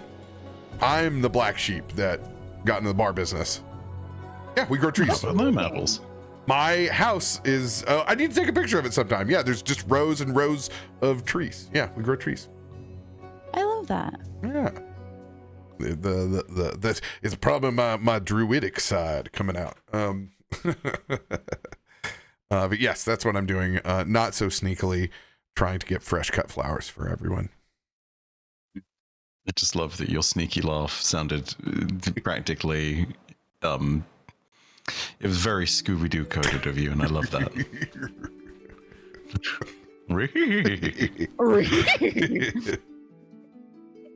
Anyone else? Oh, what to get a silly buggy boy? I don't think Ivar would get anything that is materially valuable for an adventure, but I think he would go ahead and take a look at here's a good one. It's an old junk shop on the way, and it's in particular a bunch of broken down instruments, and Kaivar sees the remnants of a lyre. And he sees that there's meant to be string that's kind of woven across it. And so, picks it up after a brief and weird kind of look with the merchant, who of course has never seen a weird looking fella like Kaivar before. But as he goes, you see him using his antenna and interacting with it a little bit. And he starts restringing the lyre from psychic thread. Aww. Love that. I don't know how to do this, but I want to go ahead and see if I can roll to see how good that's been strung, because I don't know. That would be performance, I guess. So, yeah. Do so at advantage. Okay.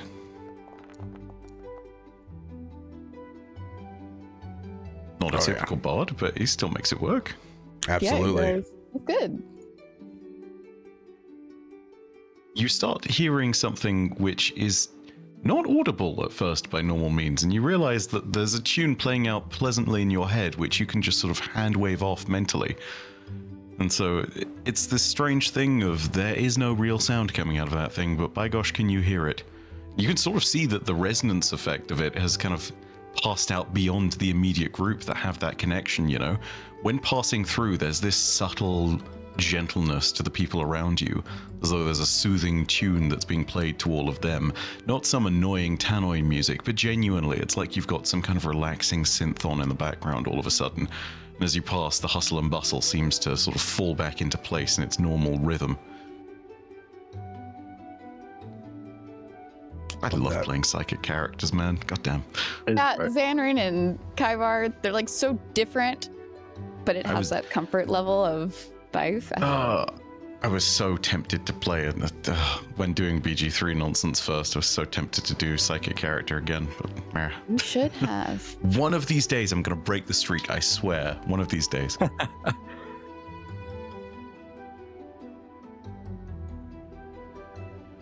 right, as you guys pick up the odds and ends, you finally make your way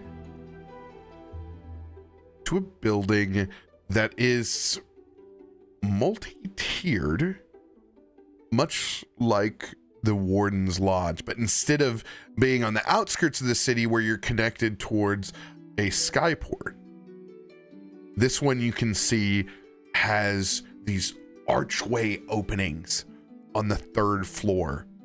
And you can recognize that as there are sky marshals that are literally flying into this building like it's a hive. It's very much designed in this honeycomb-like status. It very much gets its inspiration from nature, and the sky marshals are buzzing in and out from the very, very top. Kallisto, you can in fact see that there is a new iteration of jetpacks that they have that is a newer version than the one that you have. They're a bit quieter than they were before. Gonna have to shoot down a sky marsh to get the new ones. Oh, don't tempt this man.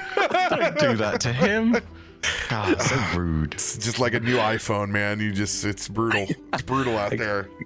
It works perfectly fine, but I need a new one. I got out a new one. We should pick up another gun, right? No, Ifrit makes all of those. Oh, 100%. Imagine if you brought home a market gun. If Oh, you brought home scrap metal. Love that. I brought back another pistol. Well, when it breaks, come That'd be bring it good. to me and we'll get you something proper to play And with. then a toy for Ziva. Oh. Oh, baby's first PP gun? Oh. Little thing. And you can tell it is a busy day out there. Lots of traffic. Definitely an increased presence since the anomaly and the damage done in the district around Sims Tower. Matter of fact, there is a line leading outside of the entrance of the building, even to get into the main office. Go ahead and roll perception checks on the line. Which building is this? This is the Sky Marshals. Using Observant, would this be one of the things I can use to roll perception at advantage? Absolutely. I'm assuming the line out the building is like civilians. That's what you meant? This is the perception check. Oh, okay. Cool.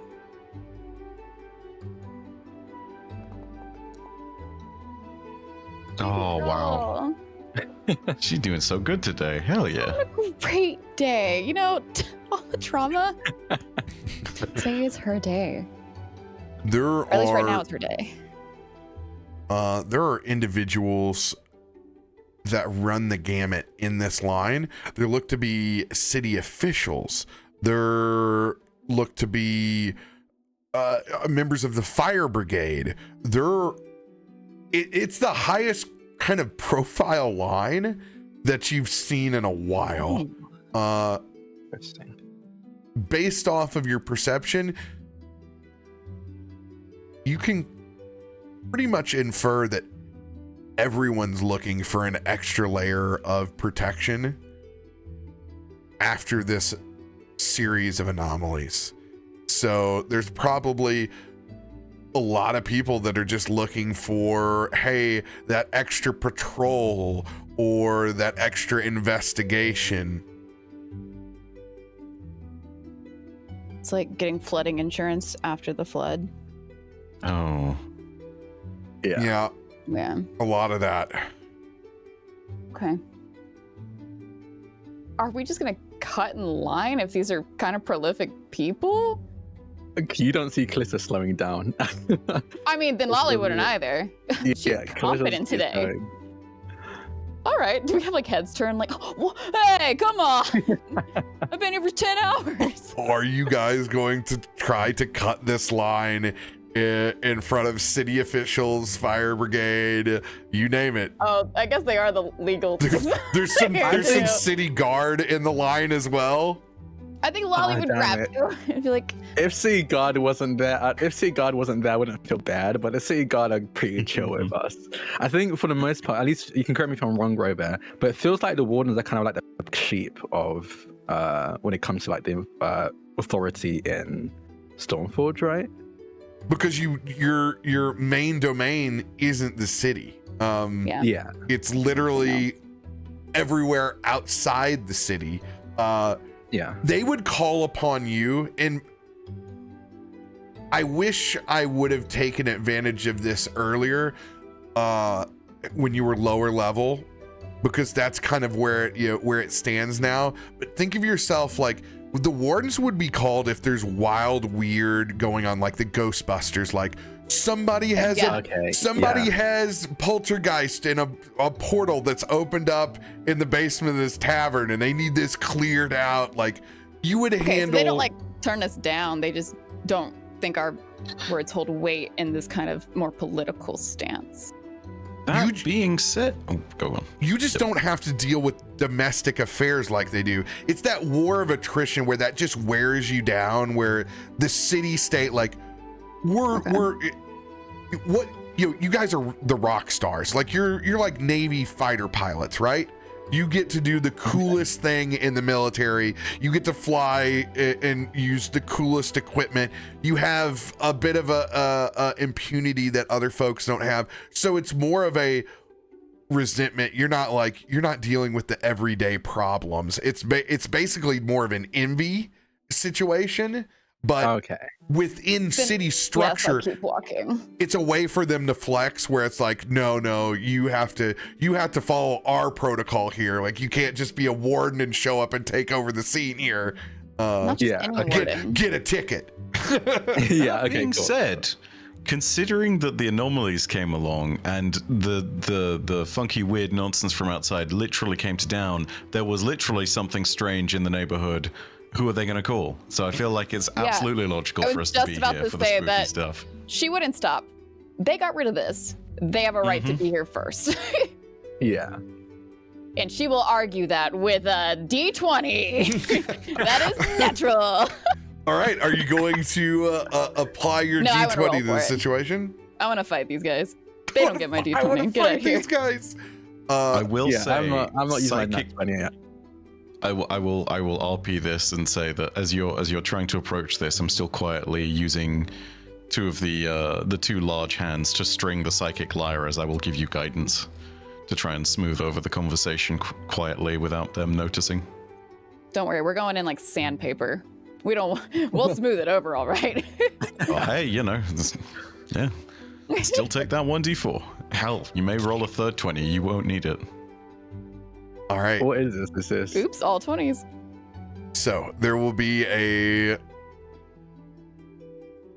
pair of Sky Marshal agents that are flanked on either side of the opening of their establishment. As you guys walk up as a party, you can see a bit of the academics in their full robes, and man, are they frumpy. Every bit of it is that classic over universitied hat, feather, and cap, like just everything is like a quadruple XL, even on the smallest of people. Like it's like OG Final Fantasy. There's so much room for activities in these robes.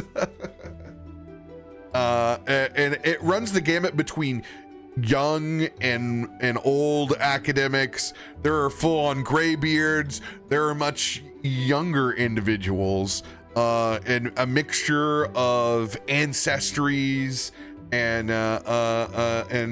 sexes. It's all kind of a mishmash. But you do see some noses. Definitely some eye rolls. It's a good thing we smell great. As you guys approach the pair of Sky Marshals. As they turn and look at you guys approaching to the front of the line. Ticketing is to the left. Expect long queues. I think Lolly would start to speak, but I would hope Kallisto would stop her and be like, no, this is not your realm. Honey, calm down. Like, she goes, what? We actually need to speak to, actually, above game. Do we know the name of who'd be like the equivalent of the Grandmaster of the Wardens? Who's the equivalent of that in Sky Marshals? Do you know the name, or at the very least the title?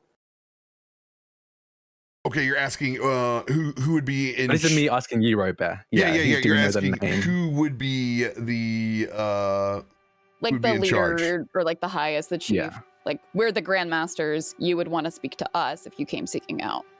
You know what? I'm going to make you guys roll a history check each. Ooh. Oh, boy. Okay. Don't know if this can apply to both of you. I'm assuming not, but at very least for you, Sam, you have guidance. Oh. You know what? And Kaivar, since you have a book for everything, go ahead and roll legend lore, as you are going to start literally going through the yellow pages on this one. Oh, sure. Hell yeah. Do you know what the yellow pages are? No. It's a phone book. Old phone book. They're not a thing anymore. Give it to me? Oh, No, I I know was- the yellow pages. No, I was asking Bive because RoBear was I thought referencing you it. I thought you were asking Kaivar in character, and I was going to be like, Oh, yes, yes. No, we don't have the yellow Many pages. yellow pages. yeah. No, no, I phone have. book. Yeah, we have the yellow That's how we pages prank over here phone in the called UK. people, and it had everyone. Yeah. It's basically like the big docs book.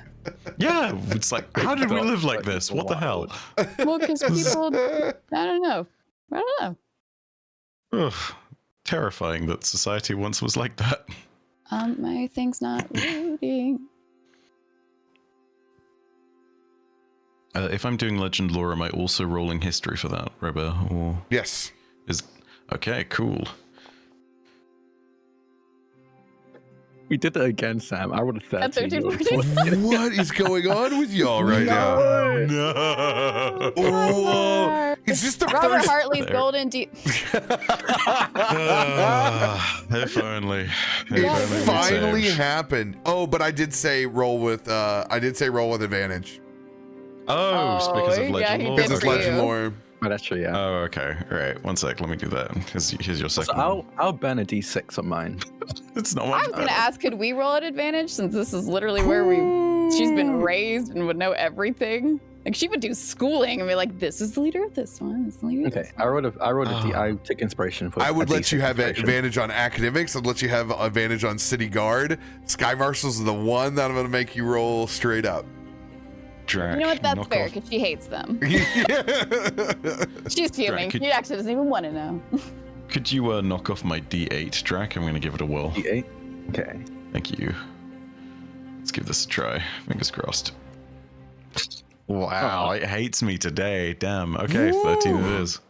Yeah, I rolled a Damn. 16 inspiration. What it is inside Kaivar's book, he's actually scribbled over it. There's a bunch of like really quite rude graffiti on the page with the Sky Marshals. It's got like the twirly moustache, and in typical British kid fashion, there's a few elongated appendages that are drawn all over them. Oh yeah, like the stick figure drawings and movies that you see kids draw, and it's like an arrow. It's like a Yeah, shot. sure. Like stick figure blood. Yep. XXI. Yeah. Close enough, you know. They're I feel like Ziva was drawing with you. oh, Yeah, this guy's 100% the worst. has Ziva's fingerprints all over it. Inky fingerprints. All right. What are your final numbers here out of all of this mess? 13. 16 for Kallisto. 14 for Lali. 16's the high mark. Yeah. I could luck it, but I don't want to luck it for this. You remember easily the first name because it just doesn't fit the stature, and it's Nell. Not short for Nelson. It's just Nell. Nel. Yes. But you don't remember the all-important last name. Ugh. Do you remember the title? This would be Yeah, we would know the rank systems of things, right? we're gonna go with, and we're gonna call them, this would be the Ultra Agent. Oh, Ooh, that sounds so cool. I would love that title. okay. I'll approach this one of the two of these Sky Marshals, and as Loluphia begins to speak, I gently place a hand on their back. We need to speak to Ultra Agent Nell. It's very serious business. Both of the guards shift over, and appointment for Ultra Agent Nell Bedresk. Papers? We don't have any. We need to see them as soon as possible, preferably right now. Oh, RoBear, actually, because I still haven't been able to use it from the Pathfinder days where I rolled a nat 20 on my papers that I could make whatever we needed it to be, and you said put it in your pocket. Oh yeah, are we using that? Yeah. We have thought Use of it- this? Yes, you Can I finally use this? You Oh, certainly yay! can. I I'm can so erase it from my thing. I'm so proud of you. I can't believe it. I got that 20 and I was like, wow, I can fake anything. Yeah, because it was just literally to fake something on a paper. Oh, and it's beautiful too. She probably got Kaivar's help with some drawings, made like calligraphy, large letters where it should be in a stamp. It's like you and Kaivar's own like it's your own AI that you've trained inside of Magic. Like when you manifest it, when you reach for the note, it like the print just rolls out like over across it. So like it's like having the doctor's note of requirement. Yes, I was gonna say it's exactly that. It's totally the Doctor Who perfect piece of paper. Yeah, where it's you just literally like, you just like flash it to them, and it's like, yep, I got it. They see exactly what they need to see. Yeah. You can He's actually handing it see the over. white of their eyes through their helmets as like you immediately produce this document, and you can kind of observe the back of the line. There is this all of a sudden like this, this ease while people are still frustrated with the length of the line. The protocol has been followed. Yes. Also, as she's handing this over, eyes piercing, she's not adjusting her eyes, but she's gonna reach behind her and like have her hand open cupped for Kaivar to give her a high five. Yeah. So like give her a little high five and she just Hold on a second. Hold on. Wait, very important. Do you moment. miss it? Like maybe you try to get it a few times. Ooh, it's rolling on the 20 literally. Rolled off the 20, but I still know what a high five is. That's the important bit. Yes, I've learned this. Even you have a secret handshake, that's for sure. Oh, hell yeah. No, With your four arms and he's trying to keep up. Mm-hmm. Yeah. You get the high five, and then Kaivar continues to string the psychic lyre, acting as though he's almost like a little herald to the Grand Wardens. It's like, hell yeah. They have an entourage. They are meant to be here. As Loluphia hands this over, I am surprised at this because I don't think I know you forged this. Do I know you forged this? It was so long ago. I'll let you decide. Like if Kallisto would know. I don't think Lolly would keep it from you. Yeah, I think it'll be more of a case of just like Drak forgot about it, Kallisto forgot about it, and remembers it in that moment of like, oh, and we'll turn back to the guard and go, actually, it seems like Loluphia here actually had that all set up without me knowing. So can we see Ultra Agent Bedrask, please? It's very important. And the longer you keep us out here, the more annoyed I imagine Ultra Agent will be when they hear the news. Please come forward, as they will open up the pole arms and let you pass into the lobby. I can't believe I got to use that. Hell yeah. Well done for remembering Erasing things. it from my notes. It's been so nice. Nice. I've been waiting. When you walk into this first front office, it is very much DMV chic. Ew. It is Yeah. not a welcoming spot at all. There are no creature comforts to this. It is got all of the charisma and chic of like Soviet bloc 70s style concrete room. There's like the one painting, and it's not even a painting, it's just it's an etching of like the building when it was built 30 some odd years ago. Everything is very standardized, down to the fact that while the rest of Stormforge has fresh flowers and greenery about, there's two fake ficuses on either side when you come in, and the large chunk of plexi style glass that's up in front where there's a single clerk that has a vest with multiple pocket watches.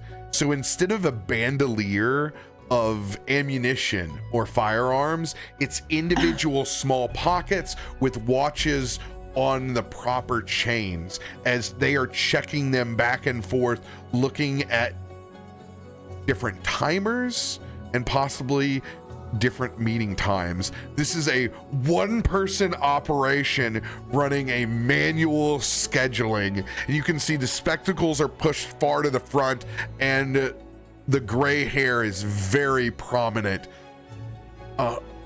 Excuse me, you need to see Ultra Agent Nil Badrisk.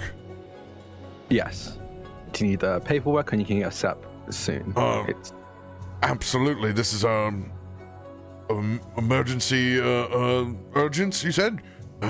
Yes. Okay. And he reaches in to a singular pocket, pulls out a very ornate pocket watch out of this one. This is good luck. The Ultra Agent is due to be back in the next 10 minutes. Let's usher this in as quickly as we can. And you can hear there's a buzzing as a door swings open on the inside. Please escort them to the 3rd floor. The Ultra Agent will be flying in the next 10 minutes. Let's just arrange this right on the launch pad, shall we? Sounds good Really to me. quickly, can I tell if this guy looks nervous? Or is Not it just sort of not like nervous, busy. Yeah, okay. Thought so. Worth asking. Roll an insight check. It's like an emergency situation when you're already so busy and this pops on your desk. It's like, no. We don't have time to get a room ready. It's just- Yeah. I think we just said the observant was on perception, not insight, right? Like, because it's literally about seeing people. So, yeah. What can a buggy boy tell? 15. Same, super busy. Not they're not nervous about contacting the Ultra Agent.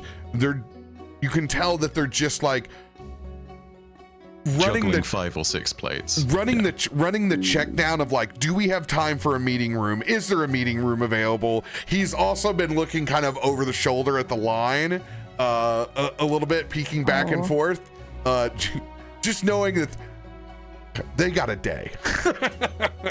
This guy has patience. That's awesome. And it wouldn't be this is not the city guard office where there's 6 clerks lined up, or the fire brigade where they have this. Like, this is more of an elite unit. This is not a everything takes time from the identification from the front door to get in to the next level. Not used to this level of busy, you would assume.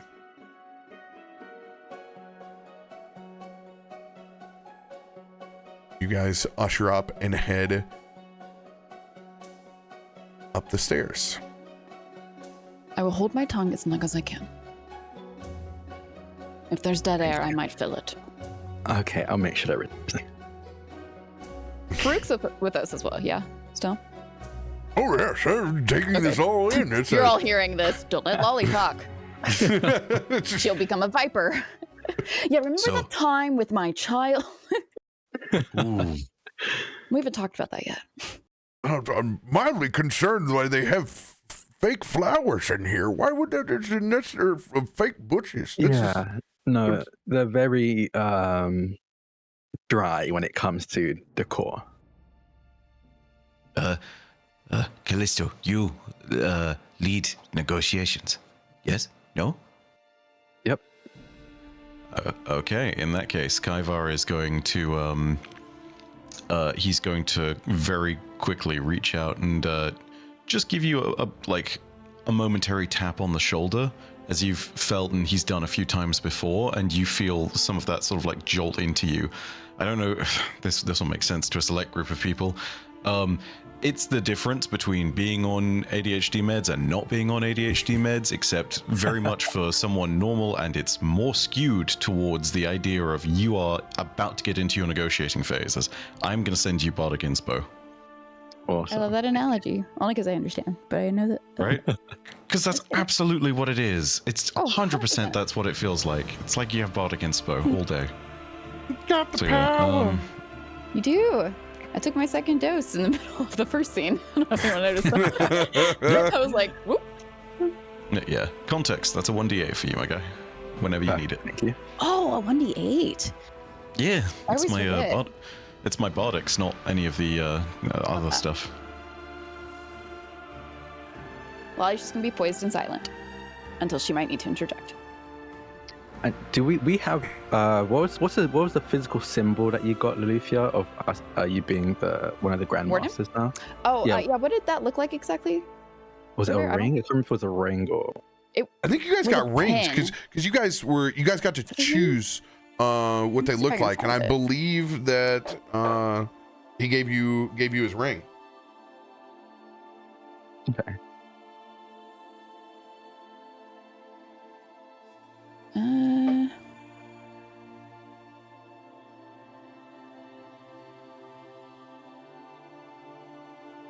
So,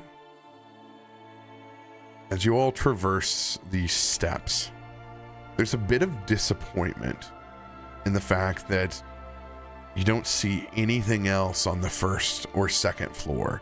It's very compartmentalized with large mahogany doors that are square, and you can see like these are like this like foot and a half dense, like these are massive doors that are locked down, and you can the spiral staircase that wraps up and leads to each gives you no clue or indication what is on the first or second level of this building at all. It's completely masked from your eyes. As you're being led up, is there anything that you would like to do? I think Glissa's fully focused on like getting this job done. He's in business mode, so they're just heading straight up to the third floor. You know, yeah, I'm also going to go ahead and switch my guidance over to you, if that's okay. Oh, for If me, we like let it- guidance and Yeah, That's very like if cool. we can stack that nonsense, I'm absolutely going to do it. I'm not going to say no to that. Okay. I will reset the guidance.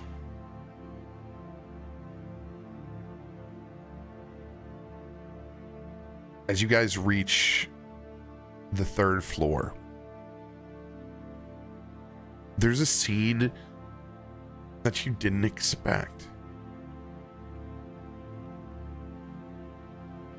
There are agents spread out all over the top of this landing pad. There is largely not much up here other than the literal queuing of agents going in and out. It's almost like a mini airport where it's organized to get agents to where they're going as quickly and efficiently as possible. But there are agents with their helmets off and their jetpacks, and there are just barrels of fresh water that have been rolled up here. You see pure exhaustion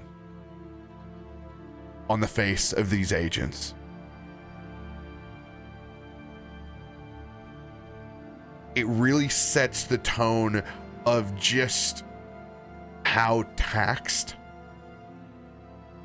all of this has been on Stormforge and its municipalities during all of this. The weight of the anomalies and the threat is for real. There is a lot of exhaustion up here, and you can tell far busier than what it would normally be, as there are lines and queues far outreaching where they've been roped or painted off. As you guys are ushered in to just the only open spot that you can find as either guards flank and wait here. Said it would be precisely 10 minutes. It will be precisely 10 minutes when Ultra Agent Bedresk lands. We will retrieve him. Please stay in this area. Sounds good to me. This is the hive mind of buzzing jetpacks and agents flows back and forth. You guys have 10 minutes before they land. Is there anything that you want to do while you stand in queue? Is there anyone that looks like they need medical attention or someone who looks like they're in command?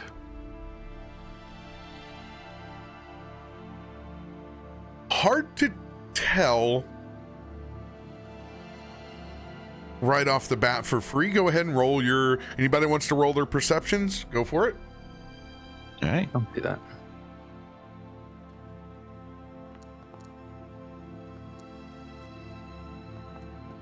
Nope. Fine, hit yours and wait. Nope. I am focused on speaking to Bedresk and nothing else. And Lolly's focused on not speaking. Kaivar, you notice there seems to be a set of academics that are up here that are not with the agency itself. They seem to be administering the care that's not so much a triage by any means. You're not seeing bloodied agents come back. You're seeing exhaustion.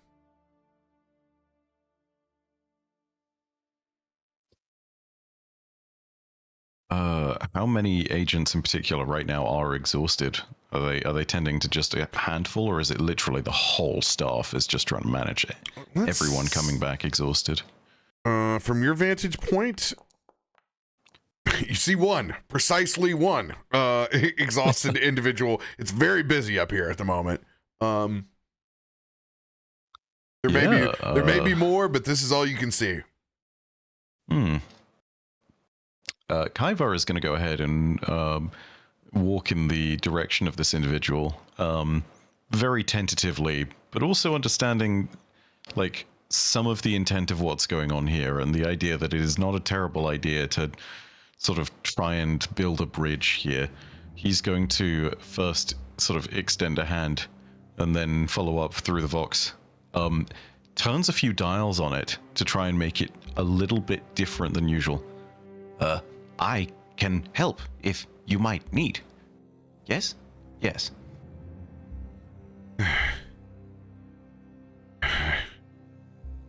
Help.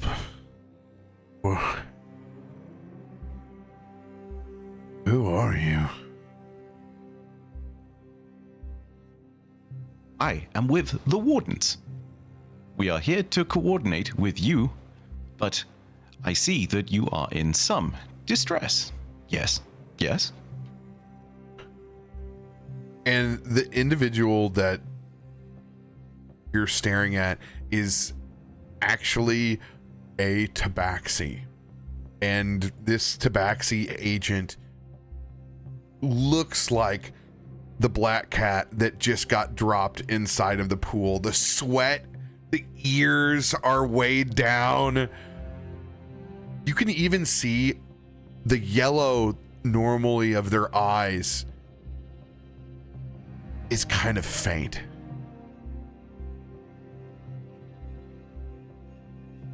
Yeah. Warden, Agent, it matters not. Whatever that was, it feels like I've lost my strength. And he kind of like shrugs off the jetpack to the side. Go ahead and make a medicine check at advantage.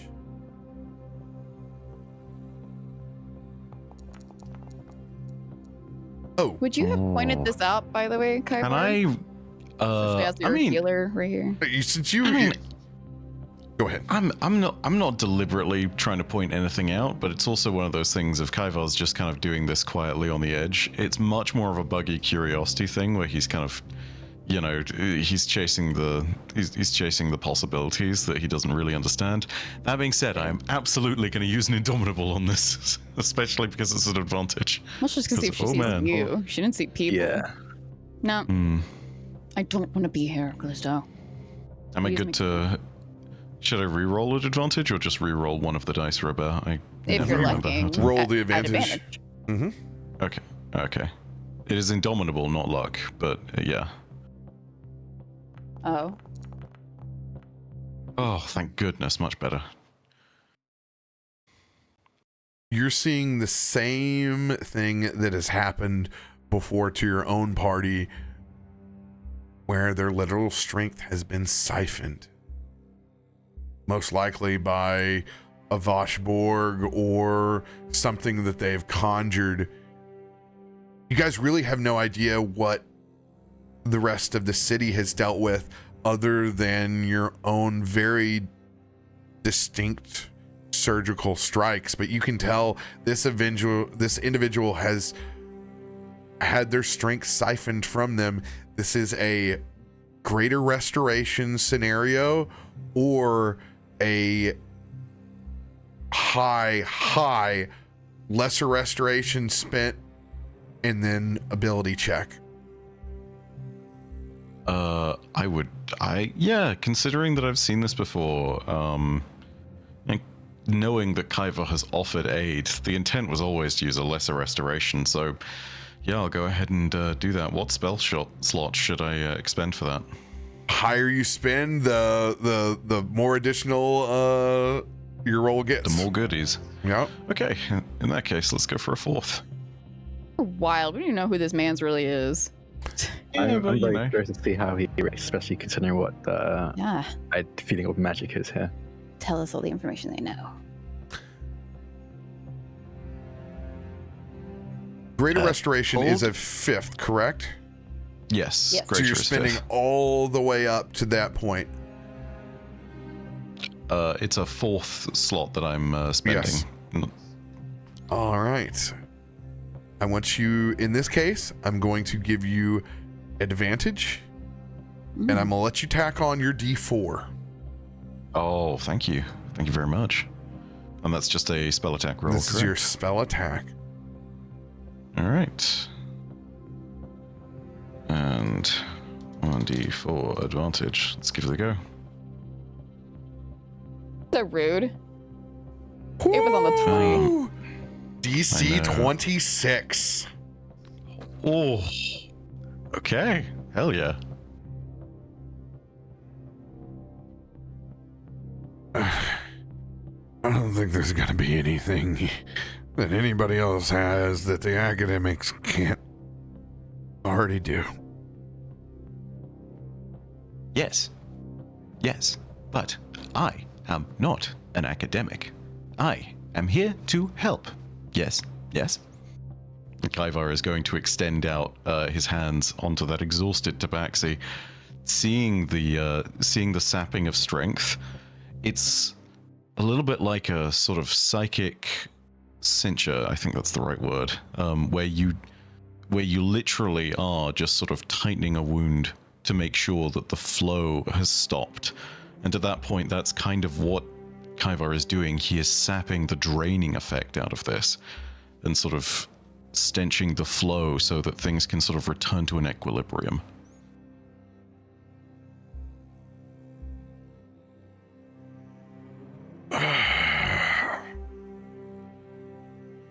You can see that light returning back to their eyes first. Where it was that discolored yellow becomes bright again. And you can see that shoulder that was slumped down, barely holding the jetpack up. You can actually hear it go back into socket. It doesn't stop the pain. He winces, but he doesn't recoil back.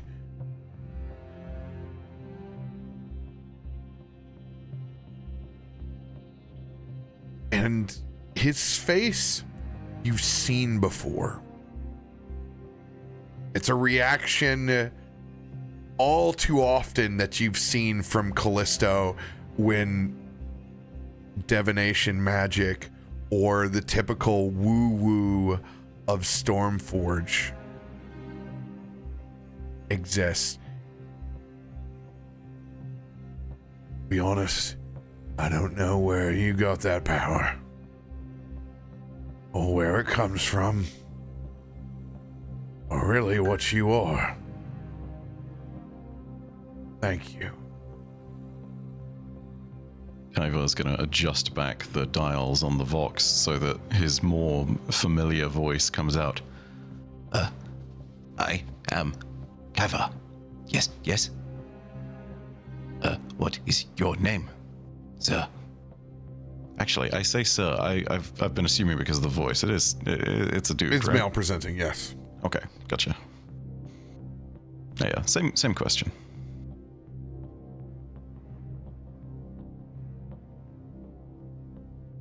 There is a obvious hesitation. Ooh.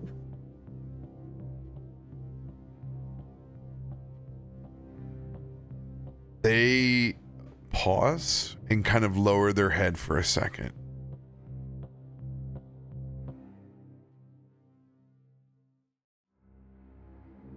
And then they raise their head back up.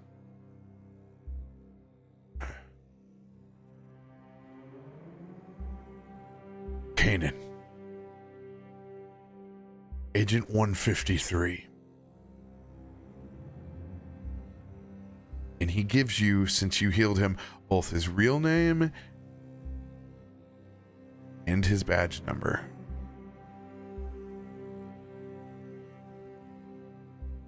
You'll see the extent of a very awkward hand for Kaivar as he offers the man a hand up or a handshake, whichever he interprets it to be. He'll take it. All right. Thank you. It is very busy up here, but if you need me, I am with the Grand Warden. Yes, yes. And do not roll shoulder too hard for 20 minutes. Let it set. Yes, yes. You got it. It's just gonna wander back. I don't know if this has been seen by everyone. I don't know if everybody understands what's going on, but like, you know, Sky Marshal's off the floor, stuns thing. Like, And Kanan's That's gonna it. stare back as you, just as quickly as you come and you've left, as if he's seen a ghost. Just not sure what he's seen or what he's just gone through. I've got to ask, has this man seen Kaivar before? Do I remember this man from somewhere? Has Kanan been in our story? Because I'm pretty sure I remember the numbers of all the agents we've knowingly killed, but I don't know. No, this is a new agent. I may have done 153 before by accident, but it's always a random Okay. number with me. That's what's throwing me off. Yeah. Because like, oh man, I was gonna sit there, and if you sat there and said the same agent number as the guys we'd killed, I would have been like, Wait, but they know Kallisto knows them? Nobody. This is a brand new agent. This isn't. yeah, brand new agent. Yeah. Oh, I thought you had said that. It's funny. One of my buddies, I could have sworn he died to one of you guys. Just fell out of a crate and murdered the guy in cold blood. That must be a different kind of bug. I That don't was know. my I'm sorry. brother. What? No, that is My evil actually twin. this. Yes. I totally know where you're thinking now. And no, it's not this guy. It's like, there's the insectoid in the night. the praying the praying mantis of death. You're like the only one in Stormforge. I mean, look, listen. You'd need one hell of an alibi if you identified that it was Kaivar that committed a crime. Like, There's a bug. oh, yeah. Four hands. So yeah, no, good. it would literally need to be 4 hands, not 2, or some nonsense like that. You're like a story that parents tell kids to scare them. The buck boy will get you if you don't go to sleep. Who's It's the not bug the boy? boogeyman, it's the buggy man. That's right. Yeah. It's Mothman, part 2. Oh. Anyone else doing anything while you wait? Well, I think Kallisto is almost hyper-focused. Maybe because I think Kallisto's always like this, but I think the Bardic inspiration kind of heightened it. Of when there's business to be done, they focus only on that. Lolly's doing her best to read people's body languages. But other than that, no, you don't want her to do anything. I think at most I want to talk to Nell. I most of the side conversation with Loluphia of like they're being run ragged as with the Warden's help. Can't imagine what the Wardens are going through right now. Well, we won't have to imagine long. Let's just get through this. Yeah. As those 10 minutes expire, there is a V formation that you can see on the horizon that's flying in. But it's reversed. Instead of it coming at you triangle forward, it is actually cone shaped that's flying first, and you can see the individual in the back of this lineup with an extra set of very thick armor that you have seen. It's in the zeitgeist right now, so it's not as thick as a Space Marines, but it is of that level of just over extra protection, very Kevlar. paladin like, and it is ornately decorated in black and gold.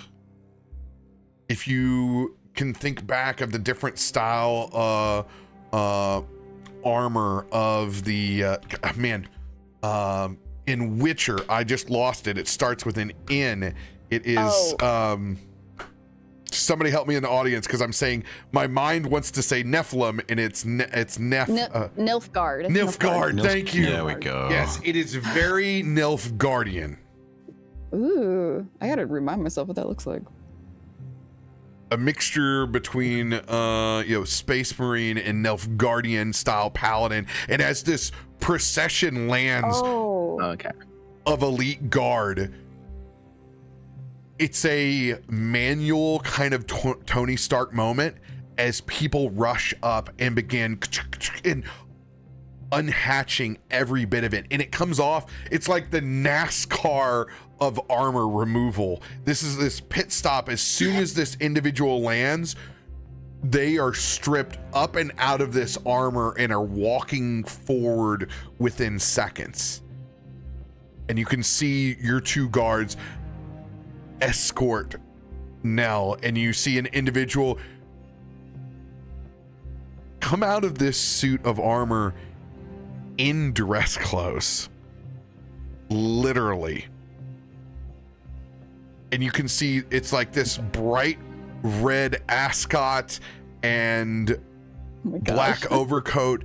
The hair is Robert Redford to a T, just that precise split comb.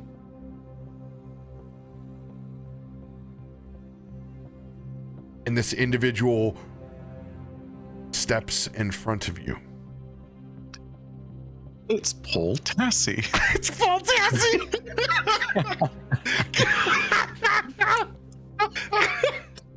Isn't that wild? That is so wild. I wonder if there's inspos from certain. Gosh, the detail though. The detail. Oh, it's gorgeous. Yeah. Dude, having access to this pile of NPC art is the greatest thing on the planet. This is the Paizo drop? All of these have been. And you can just pull them, boom, on the fly. Oh, shit. Ascot. As soon as you said Ascot, I was like, oh my gosh, this guy is like wealthy and he likes to show it. Pretentious. Ugh. Lolly would roll her eyes as soon as she sees how he looks too. You definitely, I think almost as if they don't, Kallisto doesn't look at you, but it's almost like a sense of like feeling your eye roll, just a gentle tap, like touch of a hand on your back. She re-straightens out.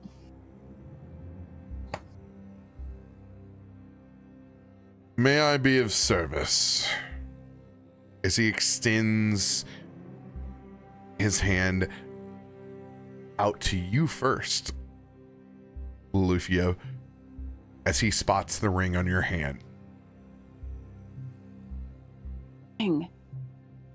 I never even thought about that, like taking on that role, because Loluphia does not touch people.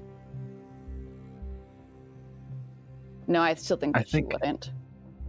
I think Kallisto would take, like without missing a beat, would take their hand to give a firm shake. It's both of us. And she looks down at the ring and then back up at him. I gotta make a roll on that. Smoothly done, you two. We're just really hot, okay? That's why we die together. We're connected so deeply. We quit together, we die together. I'll never understand why, every time. I'm really enjoying the sort of riposte back and forth game that you've got going on immediately. His mannerisms after switching his handshake and moving it over to Kallisto, it goes smoothly. He does not linger. It is not an awkward transition. There's just a bit of a fidget that kind of brings his hands back up and resets his lapel in between, as if there's no spent motion, as if they knew precisely that's what needed to transpire. You can tell there is the list and the check down of formalities that are going through with an individual of that stature, trying to take in just as much information as you're trying to take in. As the hands is immediately extended down to the rest of the party, since they are also there in line. Head nods and firm handshakes if you will accept it. Kaiva will accept. Yeah, he'll accept, but he's certainly not going to take the lead. Sort of like making himself, like pushing himself back into a more submissive stance, but also surreptitiously still holding to the lyre, and is sort of maintaining guidance with Kallisto, sort of continuing to pluck at the psychic threads every once in a while.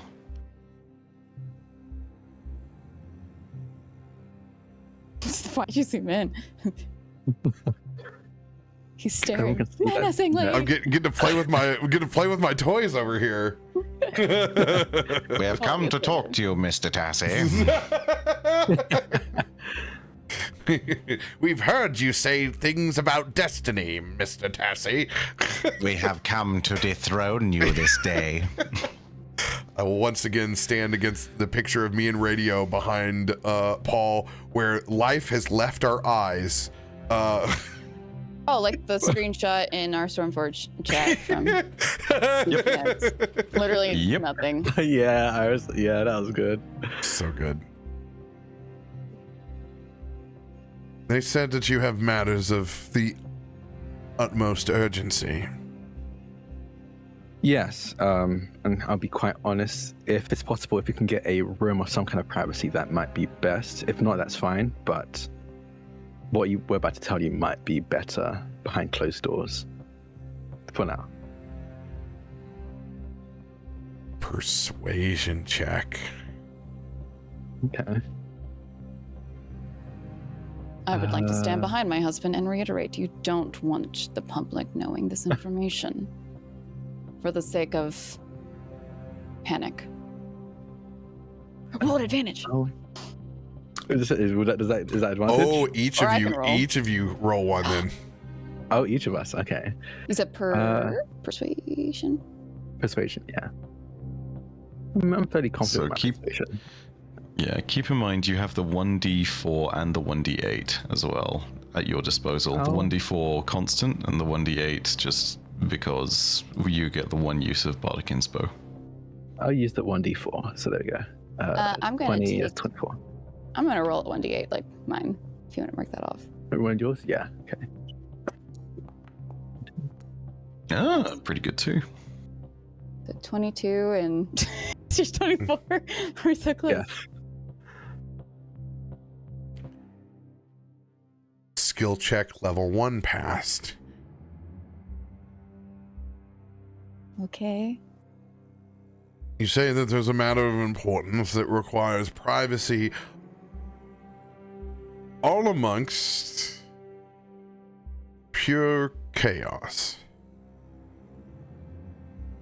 Now, don't get me wrong, I am not here to question your work, Master Wardens. However, if you haven't noticed, the city is under a level of duress, shall we say, that generations have not seen before. If this is a matter that could be handled now, I highly suggest that you take this opportunity. Kallisto will walk closer, take a step towards the Ultra Agent. And I think lower their voice just enough so that they can hear and no one else. I think they're going to be very careful about that. And just say, what we're dealing with right now that has all of the agents exhausted, all of my wardens exhausted, is the known threat. I don't think we want to be putting the unknown on them until we have a plan. So I'd like to speak to you about the unknown in private, please. 2 rolls. Stealth check first on the whisper.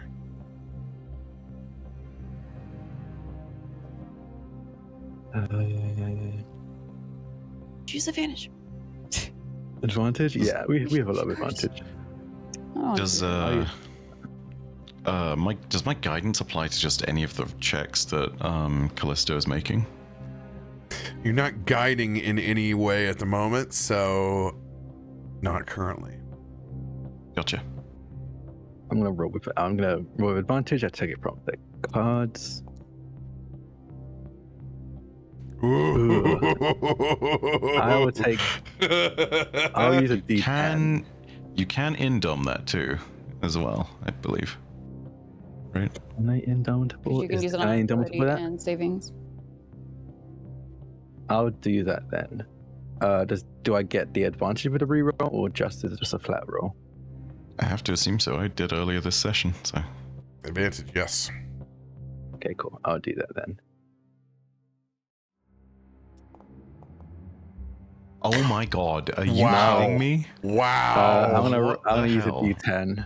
I'm gonna use a D10 on I am Kyvar, so are sorry. your inspos higher than D10s? Are you at a D10 right now? The D10 will be higher. Mine are still D8s for another few levels. That's right. Dang. Yeah.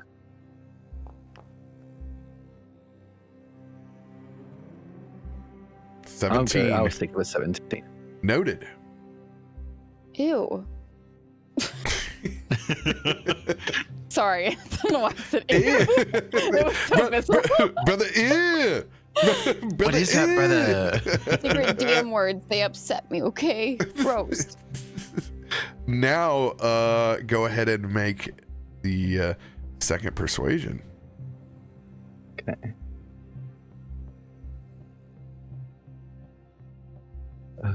Is the D4 consistent? Kyvar, I can't remember which one. No, because the guiding, no. he's not guiding you. Yeah, the guidance is gone, but you still have the opportunity to use my inspo. Ugh. Okay. I'm gonna probably say no. We'll see. I can choose this inspo after rolling, right? Should be able Is it? to, yeah. Before. Okay. I'll double check that for you, but I'm 90% sure it's before. Or sorry, after. Okay. Da-da-da-da. 20. I will roll. I'll use a D. Yeah. I'll use a D8 from the pool for this.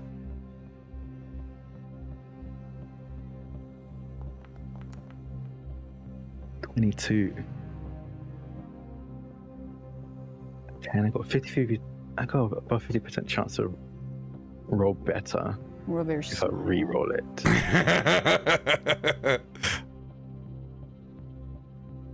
I think you should keep it. Yeah, I'm You just know gonna what the keep smile it. is. I want to keep it. Skill check failure. We have limited time to speak so cryptically. As he leans in to your ear. I'm not trying to be difficult. I'm just being practical. You've read the room. What can I help you with? You're still This inside will- the skill check. This will take a step back, just taking a deep breath. I don't think they hide it. They take a sigh of a bit of frustration. And they look around at these exhausted sky marshals flying in and out of this tower, and then back at Ultra Agent Drask. The anomalies that we suffered the past few days, thankfully, have been dealt with. In no small part to, of course, the Sky Marshals, but also the Wardens, and more directly, if I'm going to be frank, the group of us. We've come to learn that that's not the only threat that's threatening Stormforge, and frankly, not just the only threats threatening the rest of the world. In the mountains down below in the Forgotten Realms, there is a portal opening up with what can only be described as an ash goddess, deity, a powerful creature coming through. And we don't have long before it becomes an issue for everybody on Stormforge. We plan on mobilizing the Wardens, but from what we've seen, it is not enough with just the Warden. So I came to ask for the Sky Marshal's help as well. We came to ask for your help. At this point, Kyvar is not going to interject, but he is going to walk up beside you to let you know that he is there if you want to basically initiate the mind meld. Do you wish to use your pocket 20 here at the end of the session? I can't carry it over, right? Can't carry over, so you might as well spend it. Yeah, I'll use it.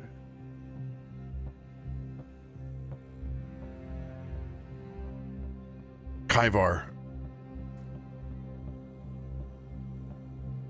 in the briefest of moments, describe the scene that you send the Ultra Agent, and just a very quick snippet as our outro to this episode.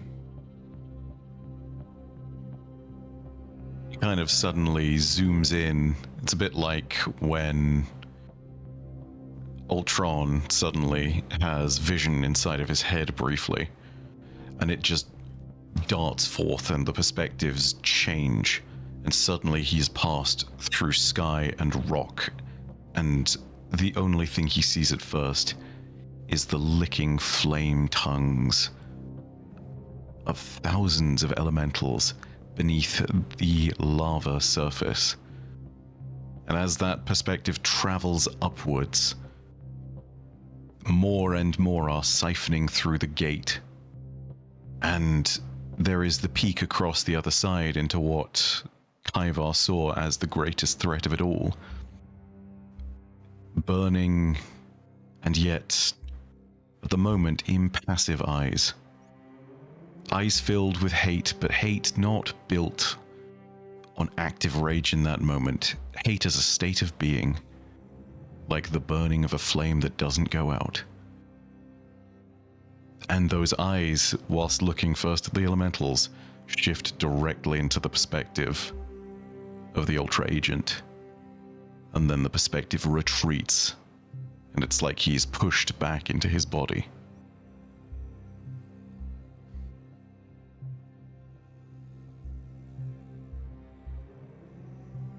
His eyes get wide as he looks back at the rest of you.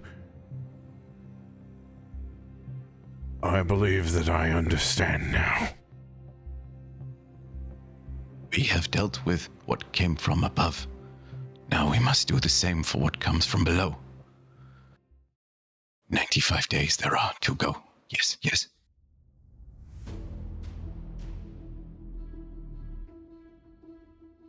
Kaivar, I need you to roll perception check with advantage. Can I give you one of my d20s? You do have two of them. Yeah, because she's right there with you. And if you needed her to look around as well. Or if you would like me to use it on myself and look around. One of the robed individuals is making their way up towards the Ultra Agent with water and ladle in hand.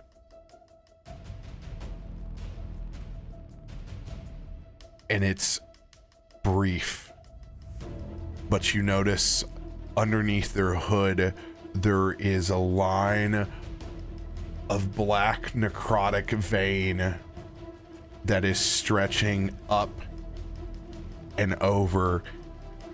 Kaivar, you look at the rest of the agents that have been around. They're all slowly atrophying as you realize that those aren't academics that are up here. Oh. It's Voshborg. And with that natural 20, right before that ladle crests towards the Ultra Agent, you guys are going to be able to react next week.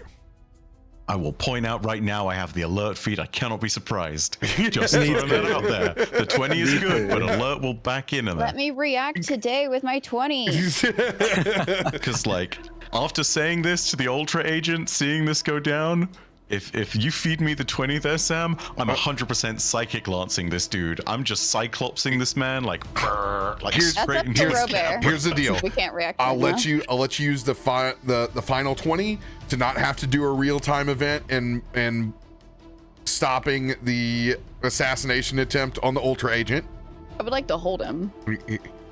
Here's also the fun part. Since you went and cast Greater Restoration, Kanan will be in your fight next week as he is has been restored. This is why we play the good guys. Give us the gun. So good. Let's go. Yeah, so I guess, can we hold him? Or I guess if you want, if anyone wants to shoot them, we have a sharpshooter here. You don't have to hold him. You just did. All you had to do is make sure he just doesn't drink the contamination that these Voshborg agents are spreading. I will have a chart for you next week since we are going through the structures, I'm going to give you the heads of office and the importance over the hierarchy tree of these, so you know the names and places and who you're wanting to talk to and who's it going to affect. So Sounds Thank you. good. that is going to be my homework for the weekend, since normally we do these things like a bit at a time, but now it's going to be like, no, we're going to all of them. We're knocking on all of the doors. Let's go. I'm so sad Ed has to miss out on political intrigue and espionage now. Oh, Ed would be so good. Myshkin. I don't love this. I know. I feel so bad. I have questions. Why are the Voshborg doing this right now, man? We got bigger problems. They're all spread out over the place. So small little splinter cells doing their thing. And the conniving begins. Goodness gracious. Also, I really wanted to interject so many times with Lolly. But Sam was restraining, like, no, Lolly said she would restrain, so you need to restrain too. I look forward to after that fight's done, and then you just, like, for whatever reason, like, anything could have happened in that fight, but you walk up to him and you just instantly slap him in the face and say, don't ask what that was for, but damn it, you moron. We all know what it was for. Yeah. Or we could have told them all the things that are going on or that are no longer going on. Could have said, that's us. We saved you.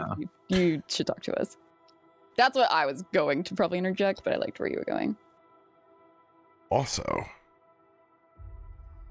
I will go ahead and drop this since we know everything in the room. The Voshborg are very aware as they rolled a 23. Yeah. Silvery barbs. Right? Oh, but we got to love you and leave you. We got to go. Thanks everybody for joining us. I'll be over on Nerd Immersion's channel later tonight, playing in it. We're finally 5th level. Woohoo! Woo! We'll see you all then. Take care. Bye.